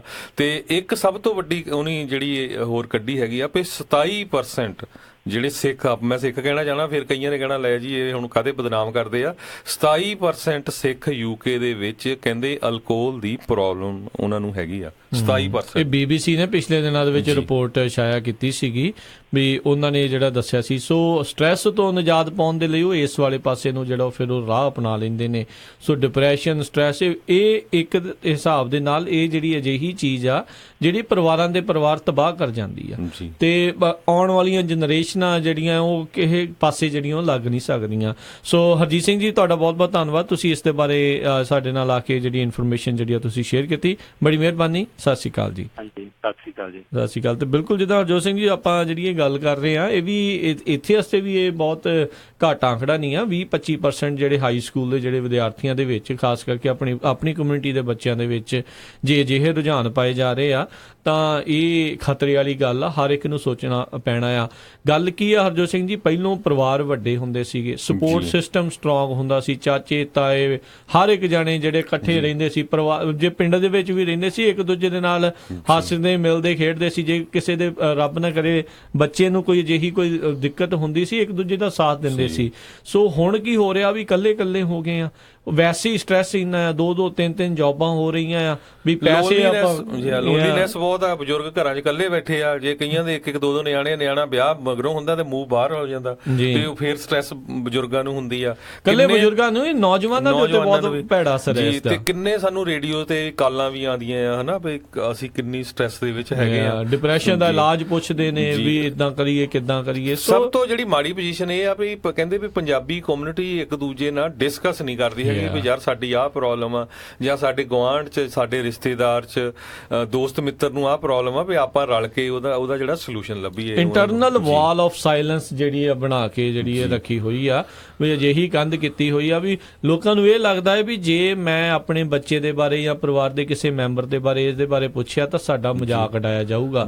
ਸੋਸਾਇਟੀ ਨੂੰ ਵੀ ਇਸ ਚੀਜ਼ ਨੂੰ ਜਿਹੜੀ ਉਹ ਸਮਝਣ ਦੀ ਜ਼ਰੂਰਤ ਆ। ਸਮਾਜ ਨੂੰ ਚਾਹੀਦਾ ਆ ਵੀ ਜਿਹੇ ਚੀਜ਼ ਦੇ ਵਿੱਚ ਉਹਨਾਂ ਦਾ ਹੌਸਲਾ ਅਫਜ਼ਾਈ ਕੀਤੀ ਜਾਵੇ, ਉਹਨਾਂ ਨੂੰ ਸਗੋਂ ਕੰਧ ਬਣ ਕੇ ਉਹਨਾਂ ਦੇ ਨਾਲ ਸਪੋਰਟ ਜਿਹੜੀ ਆ ਉਹ ਦਿੱਤੀ ਜਾਵੇ, ਨਾ ਕਿ ਉਹਨਾਂ ਦਾ ਜਿਹੜਾ ਕਿ ਮਜ਼ਾਕ ਦਾ ਪਾਤਰ ਬਣਾਇਆ ਜਾਵੇ। ਜੇ ਇਹ ਚੀਜ਼ਾਂ ਸਾਹਮਣੇ ਨਹੀਂ ਆਉਣਗੀਆਂ, ਜੇ ਪਤਾ ਹੀ ਨਹੀਂ ਆਪਾਂ ਕਰਾਂਗੇ ਵੀ ਬਿਮਾਰੀ ਕਿਹੜੀ ਆ, ਤੇ ਇਲਾਜ ਫਿਰ ਆਪਾਂ ਕਿਸ ਚੀਜ਼ ਦਾ ਜਿਹੜਾ ਉਹ ਕਰ ਸਕਾਂਗੇ। ਸੋ ਇਹ ਸਪੋਰਟ ਸਿਸਟਮ ਜਿਹੜਾ ਆ ਇਹ ਬਹੁਤ ਜ਼ਰੂਰੀ ਆ, ਇਹ ਸਟਰੋਂਗ ਹੋਣਾ ਚਾਹੀਦਾ ਹੈ। ਇਨਫੋਰਮੇਸ਼ਨ ਹੋਣੀ ਬਹੁਤ ਜ਼ਰੂਰੀ। ਕਈ ਸਿੰਪਟਮਸ ਬੱਚੇ ਜਿਹੜੇ ਆ ਜਾਂ ਬਜ਼ੁਰਗ ਦਿਖਾਉਂਦੇ ਹੋਣਗੇ ਇਹੋ ਜਿਹੀ ਚੀਜ਼ ਦੇ, ਪਰ ਆਪਾਂ ਅਣਗੌਲਿਆਂ ਕਰ ਜਾਂਦੇ ਆ। ਸੋ ਇਹ ਅਜਿਹੀਆਂ ਵਰਕਸ਼ਾਪਸ ਦੇ ਵਿੱਚ ਜਾਣਾ ਜ਼ਰੂਰੀ ਆ ਤਾਂ ਜੋ ਪਤਾ ਰਵੇ ਵੀ ਆਪਣੇ ਇਰਦ ਗਿਰਦ ਜਿਹੜਾ ਕੀ ਹੋ ਰਿਹਾ। ਜਿੱਦਾਂ ਇੰਗਲੈਂਡ ਦੀ ਆਪਾਂ ਹੁਣੇ ਗੱਲ ਕਰਕੇ ਹਟੇ ਆ ਵੀ 80% ਔਰਤਾਂ, ਤਕਰੀਬਨ 70-75% ਜਿਹੜੇ ਬੰਦੇ ਆ ਜਾਣਦੇ ਆ ਕਿਸੇ ਨਾ ਕਿਸੇ ਨੂੰ ਜਿਨ੍ਹਾਂ ਨੂੰ ਮੈਂਟਲ ਹੈਲਥ ਦੀ ਕਿਤੇ ਨਾ ਕਿਤੇ ਪ੍ਰੋਬਲਮ ਹੈਗੀ ਆ। ਸੋ ਇਹ ਆંકੜੇ ਆਪਣੀ ਕਮਿਊਨਿਟੀ ਦੇ ਲਈ ਇਹ ਮਾੜੀ ਗੱਲ ਆ। ਜਿਹੜੀਆਂ ਚੀਜ਼ਾਂ ਕਦੀ ਨਹੀਂ ਸੀ ਸੁਣੀਆਂ ਉਹ ਵੀ ਹੁਣ ਚੀਜ਼ਾਂ ਹੋ ਰਹੀਆਂ ਨੇ। ਸੋ ਬਿਲਕੁਲ ਇਹਦੇ ਵਿੱਚ ਸਾਡੀਆਂ ਬਹੁਤ ਸਾਰੀਆਂ ਜਿਹੜੀਆਂ ਸੋਸ਼ਲ ਆਰਗੇਨਾਈਜੇਸ਼ਨ ਹੈ ਵੀ ਹੈਗੀਆਂ ਆ, ਚਾਹੇ ਕਿਸੇ ਤਰ੍ਹਾਂ ਦੀ ਵੀ ਆ, ਜਾਂ ਈਵਨ ਗੁਰੂ ਘਰ ਵੀ ਆ, ਗੁਰੂ ਘਰਾਂ ਦੀਆਂ ਕਮੇਟੀਆਂ ਜਾਂ ਉਹਨਾਂ ਦੇ ਵਿੱਚ ਮੇਰੇ ਖਿਆਲ ਨਾਲ ਬਹੁਤ ਹੀ ਘੱਟ ਇਨਵੋਲਵਮੈਂਟ ਆ, ਜਿਹਦੇ ਵਿੱਚ ਖਾਸ ਕਰਕੇ ਜਿਹੜੇ ਇਦਾਂ ਦੇ ਇਸ਼ੂਜ਼ ਆ ਉਹਨਾਂ ਨੂੰ ਡਿਸਕਸ ਕੀਤਾ ਜਾਵੇ। ਕਿਉਂਕਿ ਆਪਣੇ ਪੰਜਾਬੀ ਕਮਿਊਨਿਟੀ ਦੇ ਵਿੱਚ ਬਹੁਤ ਸਾਰੇ ਆਪਣੇ ਭੈਣ ਭਰਾ ਜਿਹੜੇ ਹੈਗੇ ਆ, ਸਾਈਕੋਲੋਜਿਸਟ ਹੈਗੇ ਆ, ਡਾਕਟਰਸ ਹੈਗੇ ਆ, ਜਿਹੜੇ ਕਿ ਵਲੰਟਰੀ ਸੇਵਾ ਵੀ ਕਰਨੀ ਚਾਹੁੰਦੀ ਹੈਗੇ ਆ। ਸੋ ਇੱਕ ਤਰ੍ਹਾਂ ਦੇ ਨਾਲ ਜਿਹੜੀਆਂ ਕਮੇਟੀਜ਼ ਹੈਗੀਆਂ ਆ ਗੁਰੂ ਘਰਾਂ ਦੀਆਂ, ਕਿਤੇ ਵੀ USA ਦੇ ਵਿੱਚ ਜਾਂ ਕੈਨੇਡਾ 'ਚ ਹੈਗੀਆਂ, ਉਹਨਾਂ ਨੂੰ ਆਪਣੇ ਲੋਕਲ ਜਿਹੜੇ ਡਾਕਟਰਸ ਆ ਉਹਨਾਂ ਨਾਲ ਸਿਰਫ ਇੱਕ ਵਾਰੀ ਮਾੜੀ ਜਿਹੀ ਗੱਲ ਕਰਨ ਦੀ ਜ਼ਰੂਰਤ ਹੁੰਦੀ ਆ ਵੀ ਸਾਨੂੰ ਹੈਲਪ ਚਾਹੀਦੀ ਆ। ਤੇ ਮੈਂ ਗਰੰਟੀ ਦਿੰਦਾ 99% ਜਿਹੜੇ ਆਪਣੇ ਡਾਕਟਰ ਜਾਂ ਸਾਈਕੋਲੋਜਿਸਟ ਆ ਉਹ ਵਲੰਟਰੀ ਤੁਹਾਡੀ ਹੈਲਪ ਕਰਨ ਲਈ ਤਿਆਰ ਹੋਣਗੇ। ਸੋ ਇਦਾਂ ਦਾ ਇੱਕ ਰੂਮ ਹੋਣਾ ਚਾਹੀਦਾ ਜਿੱਥੇ ਕੋਈ ਨਾ ਕੋਈ ਗੱਲਬਾਤ ਕਰ ਸਕਦਾ ਹੋਵੇ। ਜੀ ਬਿਲਕੁਲ। ਪੌਲ ਸਿੰਘ ਜੀ ਨੇ ਫੇਸਬੁੱਕ ਤੇ ਕਮੈਂਟ ਕਹਿੰਦਾ ਵੀ ਆਪਣੇ ਪੰਜਾਬੀ ਦੇ ਕਲਚਰ 'ਚ ਇਹ ਆ ਵੀ ਕੰਪੇਅਰ ਬਹੁਤ ਕਰਦੇ ਆ ਵੀ ਉਹਦੇ ਨਿਆਣੇ ਨੇ ਆਹ ਕਰਤਾ, ਤੂੰ ਕੀ ਕਰਦਾ, ਇਹ ਹੈ ਉਹ ਹੈ। ਨਿਆਣੇ ਨੂੰ ਫਿਰ ਉਹ ਬਹੁਤ ਜ਼ਿਆਦਾ ਇੱਕ ਹਿਸਾਬ ਦੇ ਨਾਲ, ਕਿਉਂਕਿ ਜ਼ਮਾਨਾ ਬਦਲ ਚੁੱਕਾ ਹੈ, ਆਪਾਂ ਨੂੰ ਇਹ ਚੀਜ਼ ਜਿਹੜੀ ਮੰਨਣੀ ਪਊਗੀ। ਆਪਾਂ ਕਹੀਏ ਵੀ ਹਰ ਇੱਕ ਚੀਜ਼ ਪੁਰਾਣੇ ਜ਼ਮਾਨੇ ਦੇ ਹਿਸਾਬ ਦੇ ਨਾਲ ਹੋਊਗੀ, ਇੱਦਾਂ ਨਹੀਂ ਹੋ ਸਕਦਾ। ਜਿੰਨੀ ਇਨਫੋਰਮੇਸ਼ਨ, ਜਿੰਨੀਆਂ ਚੀਜ਼ਾਂ ਅੱਜ ਕੱਲ੍ਹ ਨਿਆਣੇ ਦੇ ਹੱਥ ਦੇ ਵਿੱਚ ਆ, ਜਿੰਨੀਆਂ ਸਾਰੀਆਂ ਚੀਜ਼ਾਂ ਆ, ਉਸ ਦਾ ਅਸਰ ਦੇਖਣ ਨੂੰ ਮਿਲਦਾ। ਇੱਕ ਕਾਲਰ ਆਪਣੇ ਨਾਲ ਜੁੜੇ, ਆਪਾਂ ਉਹਨਾਂ ਦੇ ਵਿਚਾਰ ਸੁਣਦੇ ਹਾਂ। ਰਾਜ ਜੀ ਸਵਾਗਤ ਹੈ। ਸਤਿ ਸ਼੍ਰੀ ਅਕਾਲ। ਸਤਿ ਸ਼੍ਰੀ ਅਕਾਲ ਸਾਰਿਆਂ ਨੂੰ। ਜੀ ਮੈਂ ਇਹੀ ਕਹਿਣਾ ਚਾਹੁੰਦਾ ਸੀਗਾ ਵੀ ਜਿਵੇਂ ਤੁਸੀਂ ਕਹਿੰਦੇ ਹੋ ਵੀ ਅੱਗੇ ਚਾਚੇ ਤਾਏ ਜਾਂ ਆਪਣੇ ਗੁਆਂਢੀ ਜਾਂ ਕੋਈ ਰਿਸ਼ਤੇਦਾਰ ਬੱਚੇ ਨੂੰ ਸਹੀ ਰਾਹ ਤੇ ਲੈ ਆਉਂਦੇ ਸੀ। ਜੀ ਹੁਣ ਤਾਂ ਫਰਕ ਹੀ ਇੰਨਾ ਪੈ ਗਿਆ ਜੀ। ਅਗਲਾ ਕਹਿੰਦਾ ਜਿੰਨਾ ਚਿਰ ਇਹਦਾ ਬੱਚਾ ਨਸ਼ੇ ਤੇ ਨਹੀਂ ਲੱਗਦਾ ਸਾਨੂੰ ਸੁੱਖ ਦਾ ਸਾਹ ਨਹੀਂ ਮਿਲਦਾ। ਜੀ ਜੈਲਸੀ ਜ਼ਿਆਦਾ ਆ। ਜੀ ਜੈਲਸ ਇੰਨੀ ਹੋ ਗਈ ਆ, ਬੱਚੇ ਨੂੰ ਜੇ ਪਤਾ ਸਾਰਾ ਕੁਝ ਹੁੰਦਾ ਮਾਂ ਪਿਓ ਤੱਕ ਗੱਲ ਹੀ ਨਹੀਂ ਪਹੁੰਚਾਈ ਜਾਂਦੀ। ਜੀ ਇਹ ਮਾਂ ਪਿਓ ਨਾਲੋਂ ਪਹਿਲਾਂ ਆਲੇ ਦੁਆਲੇ ਬਹੁਤ ਪਹਿਲਾਂ ਪਤਾ ਲੱਗ ਜਾਂਦਾ ਜੀ। ਬਿਲਕੁਲ ਸਹੀ ਗੱਲ। ਜੀ ਹਾਂਜੀ ਥੈਂਕ ਯੂ। ਪਹਿਲਾਂ ਇਨਫੋਰਮੇਸ਼ਨ ਮਾਂ ਪਿਓ ਨਾਲ ਸਾਂਝੀ ਹੋ ਜੇ ਤਾਂ ਬੱਚੇ ਨੂੰ ਆਪਾਂ ਕੰਟਰੋਲ 'ਚ ਲਿਆ ਸਕਦੇ ਹਾਂ ਜ਼ਰੂਰ। ਜੀ ਬਾਕੀ ਜੈਲਸ ਵਾਲੀ ਗੱਲ ਹੈ, ਤੁਸੀਂ ਸਮਝੋ ਬਾਪੇ ਜੀ ਜੈਲਸ ਹੀ ਆ ਪਿੰਡਾਂ ਦੇ ਵਿੱਚ, ਸ਼ਹਿਰਾਂ ਦੇ ਸਾਰੇ ਥੈਂਕ ਯੂ ਰਾਜ ਜੀ। ਚਲੋ ਇਹ ਥੋੜਾ ਡਿਫਰੈਂਟ ਜਿਹੜਾ ਵਿਸ਼ਾ ਹੈ ਜਿਹੜੀ ਤੁਸੀਂ ਗੱਲ ਕਰ ਰਹੇ ਹੋ, ਇਹ ਡਿਪਰੈਸ਼ਨ ਹੋਰ ਚੀਜ਼ ਜਿਹੜੇ ਪਾਸੇ ਨੂੰ ਜਿਹੜੀ ਤੁਰ ਜਾਂਦੀ, ਪਰ ਇਹ ਵੀ ਕਿਤੇ ਨਾ ਕਿਤੇ ਇੱਕ ਸਮਾਜ ਦਾ ਮਾੜਾ ਪੱਖ ਆ ਜਿਹੜਾ ਅੱਗੇ ਕੋਈ ਨਿਆਣਾ ਬਾਹਰ ਜਾ ਕੇ ਸ਼ਰਾਰਤ ਤਾਂ ਨਹੀਂ ਸੀ ਕਰਦਾ, ਉਹਨਾਂ ਨੂੰ ਪਤਾ ਸੀ ਵੀ ਘਰੇ ਨਾਲ ਦੇ ਨਾਲ ਸ਼ਿਕਾਇਤ ਪਹੁੰਚ ਜਾਣੀ ਆ ਤੇ ਬਾਅਦ ਦੇ ਵਿੱਚ ਘੱਟਾ ਚੜ੍ਹਨਾ ਹੈ। ਸੋ ਹੁਣ ਉਹ ਚੀਜ਼ਾਂ ਹੀ ਨਹੀਂ ਰਹੀਆਂ। ਸੋ ਪਹਿਲਾਂ ਜਿੱਦਾਂ ਸਾਡੇ ਇੱਕ ਤਰ੍ਹਾਂ ਨਾਲ ਫੇਸਬੁੱਕ ਦੇ ਫਰੈਂਡ ਸੀ, ਕੰਪੇਅਰ ਕਰਨ ਦੀ ਗੱਲ ਕਰਦੇ ਆ ਰਾਜਕਰਮਵੀਰ ਸਿੰਘ ਜੀ, ਮੈਂ ਦੱਸਦਾ ਵੀ ਪਿੱਛੇ ਜੇ ਅਸੀਂ ਇੱਕ ਟਾਊਨ 'ਚ ਨਗਰ ਕੀਰਤਨ ਤੇ ਗਏ, ਉੱਥੇ ਮੈਜੋਰਟੀ ਪੰਜਾਬੀ ਸੀ ਜੀ, ਤੇ ਮੈਂ ਕਹਿੰਦਾ ਉੱਥੇ ਐਵਰੇਜ ਘਰ ਦੀ ਪ੍ਰਾਈਸ 2.5 ਤੋਂ 3 ਲੱਖ ਆ, ਤੇ ਮੈਂ ਗੁਰੂ ਘਰ ਦੀ ਪਾਰਕਿੰਗ ਲੋਟ 'ਚ ਦੇਖ ਰਿਹਾ ਸੀ ਐਵਰੇਜ ਕਾਰ ਦੀ ਪ੍ਰਾਈਸ 60 ਤੋਂ 80 ਹਜ਼ਾਰ ਹੋਊਗੀ ਕਾਰਾਂ ਦੀ। ਤੇ ਫਿਰ ਮੈਂ ਬੇ ਏਰੀਏ 'ਚ ਕੰਪੇਅਰ ਕਰ ਰਿਹਾ ਸੀ ਵੀ ਬੇ ਏਰੀਏ 'ਚ ਐਵਰੇਜ ਘਰ ਦੀ ਪ੍ਰਾਈਸ $1 ਮਿਲੀਅਨ ਤੋਂ ਉੱਤੇ ਆ, ਤੇ ਐਵਰੇਜ ਜਿਹੜੇ ਉਹ ਆਪਣੇ ਬਹੁਤੇ ਇੱਥੇ ਸਾਊਥ ਇੰਡੀਅਨ ਰਹਿੰਦੇ ਆ ਬੇ ਏਰੀਏ 'ਚ, ਤੇ ਉਹਨਾਂ ਦੀ ਐਵਰੇਜ ਕਾਰਾਂ ਦੀ ਜਿਹੜੀ ਪ੍ਰਾਈਸ ਹੋਊਗੀ 20 ਤੋਂ 30 ਹਜ਼ਾਰ ਜੀ। ਠੀਕ ਹੈ ਕਿ ਨਹੀਂ? ਸੋ ਇਹ ਕਿਤੇ ਨਾ ਕਿਤੇ ਇਹ ਪ੍ਰੋਬਲਮ ਜਿਹੜੀ ਆ ਆਪਣੇ ਆਪ ਨੂੰ ਸ਼ੋ ਅਪ ਹੋਣ ਦੀ ਨਾ, ਇਹ ਪੰਜਾਬੀ ਕਮਿਊਨਿਟੀ 'ਚ ਬਹੁਤ ਜ਼ਿਆਦਾ ਆ, ਤੇ ਇਹ ਡਿਪਰੈਸ਼ਨ ਦਾ, ਇਹ ਮੈਂਟਲ ਦਾ ਵੀ ਇਸ਼ੂ ਬਣਦਾ ਹੈਗਾ ਬਾਅਦ ਦੇ ਵਿੱਚ, ਕਿਉਂਕਿ ਲੋੜ ਤੋਂ ਵੱਧ ਖਰਚੇ ਕਰ ਲੈਣੇ, ਬਾਅਦ 'ਚ ਉਹ ਖਰਚੇ ਪੂਰੇ ਨਹੀਂ ਹੋਣੇ, ਉਹਦੀ ਆਦਤਾਂ ਪੈ ਜਾਣੀਆਂ, ਤੇ ਉਹਨੂੰ ਕਿੱਦਾਂ ਪੂਰਾ ਕਰਨਾ ਆ, ਫਿਰ ਬੰਦੇ ਨੇ ਲੋਨਲੀਨੈਸ, ਜਿੱਦਾਂ ਤੁਸੀਂ ਦੱਸਿਆ, ਬਹੁਤ ਕੁਝ ਹੁੰਦਾ ਹੈ ਇਸ ਚੀਜ਼ ਦੇ ਵਿੱਚ। ਸੋ ਜ਼ਰੂਰ ਅਜਿਹੀਆਂ ਵਰਕਸ਼ਾਪਸ ਦੇ ਵਿੱਚ ਜਿਹੜਾ ਜ਼ਰੂਰ ਤੁਸੀਂ ਹਿੱਸਾ ਲਿਓ, ਤਾਂ ਜੋ ਆਪਾਂ ਨੂੰ ਵੀ ਜਿਹੜਾ ਉਹ ਪਤਾ ਲੱਗੇ, ਤੇ ਇੱਕ ਦੂਜੇ ਦੀਆਂ ਜਿਹੜੀਆਂ ਬਾਹਾਂ ਬਣ ਕੇ, ਭੈਣ ਭਰਾਵਾਂ ਜਿਹੜੇ ਆ ਉਹ ਬਾਹਾਂ ਬਣ ਕੇ ਜਿਹੜਾ ਨਾਲ ਚੱਲੋ, ਤਾਂ ਜੋ ਆਪਣੀ ਕਮਿਊਨਿਟੀ ਨੂੰ ਆਪਾਂ ਉੱਤੇ ਚੁੱਕ ਸਕੀਏ, ਤੇ ਅਜਿਹੀਆਂ ਜਿਹੜੇ ਰੁਝਾਨ ਵੱਧ ਰਹੇ ਨੇ ਉਹਨਾਂ ਤੋਂ ਆਪਾਂ ਪਰੇ ਜਾ ਸਕੀਏ। ਸਮਾਂ ਹਰਜੋਤ ਸਿੰਘ ਜੀ ਆਪਣਾ ਸਮਾਪਤੀ ਵੱਲ ਨੂੰ ਜਲਦੀ ਵੱਧ ਰਿਹਾ, ਤੇ ਇਮੀਗ੍ਰੇਸ਼ਨ ਦੀਆਂ ਕੁਝ ਇਮੀਗ੍ਰੇਸ਼ਨ ਦੀਆਂ ਦੋ ਬਹੁਤ ਇੰਪੋਰਟੈਂਟ ਖਬਰਾਂ ਸਾਂਝੀਆਂ ਕਰਨੀਆਂ। ਇੱਕ ਖਬਰ ਤਾਂ ਇਹ ਆ ਪਈ, ਇੱਕ ਚਾਈਨੀਜ਼ ਮੂਲ ਦੀ ਕੁੜੀ ਜਿਹੜੀ ਸੀ ਬੋਸਟਨ ਦੇ ਵਿੱਚ, ਉਹ ਕਿਸੇ ਦਾ ਫੇਕ ਪਾਸਪੋਰਟ ਲੈ ਕੇ ਕਿਸੇ ਦਾ GRE ਟੈਸਟ, ਜਦੋਂ ਗ੍ਰੈਜੂਏਟ ਐਗਜ਼ਾਮ ਹੁੰਦਾ ਹੈਗਾ ਜਿਹਦੇ ਲਈ GRE ਜਾਂ ਟੋਫਲ ਦੀ ਜ਼ਰੂਰਤ ਹੁੰਦੀ, ਉਹ ਟੈਸਟ ਦਿੰਦੀ ਸੀ। ਉਹ ਤੋਂ ਬਾਅਦ ਉਹ ਫੜੀ ਗਈ, ਤੇ ਉਹਨੂੰ ਜਿਹੜੀ ਆ ਉਹਨੂੰ ਕੋਰਟ ਨੇ ਪ੍ਰੋਵੇਸ਼ਨ ਦੇ ਦਿੱਤੀ ਜੀ। ਤੇ ਕੋਰਟ ਦੇ ਵਿੱਚ ਇਮੀਗ੍ਰੇਸ਼ਨ ਵਾਲੇ ਜਿਹੜੇ ਆ ਉਹਨੂੰ ਅਰੈਸਟ ਕਰਨ ਚੱਲ ਗਏ ਇਮੀਗ੍ਰੇਸ਼ਨ ਵਾਲੇ, ਤੇ ਉਹਦੇ ਵਿੱਚ ਫਿਰ ਜੱਜ ਨਾਲ ਕਾਫੀ ਇਮੀਗ੍ਰੇਸ਼ਨ ਵਾਲਿਆਂ ਦੀ ਬਹਿਸ ਹੋਈ ਵੀ ਤੁਸੀਂ ਇਹ ਕਾਹਤੇ ਤੁਸੀਂ ਇਹਨੂੰ ਫੰਡ ਆਏ ਹੈਗੇ ਆ, ਪਰ ਉਹ ਕਹਿੰਦੇ ਵੀ ਦੇਖੋ ਇਹ ਕ੍ਰਾਈਮ ਆ, ਤੁਸੀਂ ਕਿਸੇ ਦੇ ਲਈ ਟੈਸਟ ਦੇਣਾ ਇਹ ਇੱਕ ਤਰ੍ਹਾਂ ਨਾਲ ਕ੍ਰਾਈਮ ਆ। ਸੋ ਇੱਥੇ ਤੱਕ ਜਿਹੜੇ ਇਮੀਗ੍ਰੇਸ਼ਨ ਵਾਲੇ ਹੁਣ ਸਟ੍ਰਿਕਟ ਹੋਏ ਹੈਗੇ ਆ।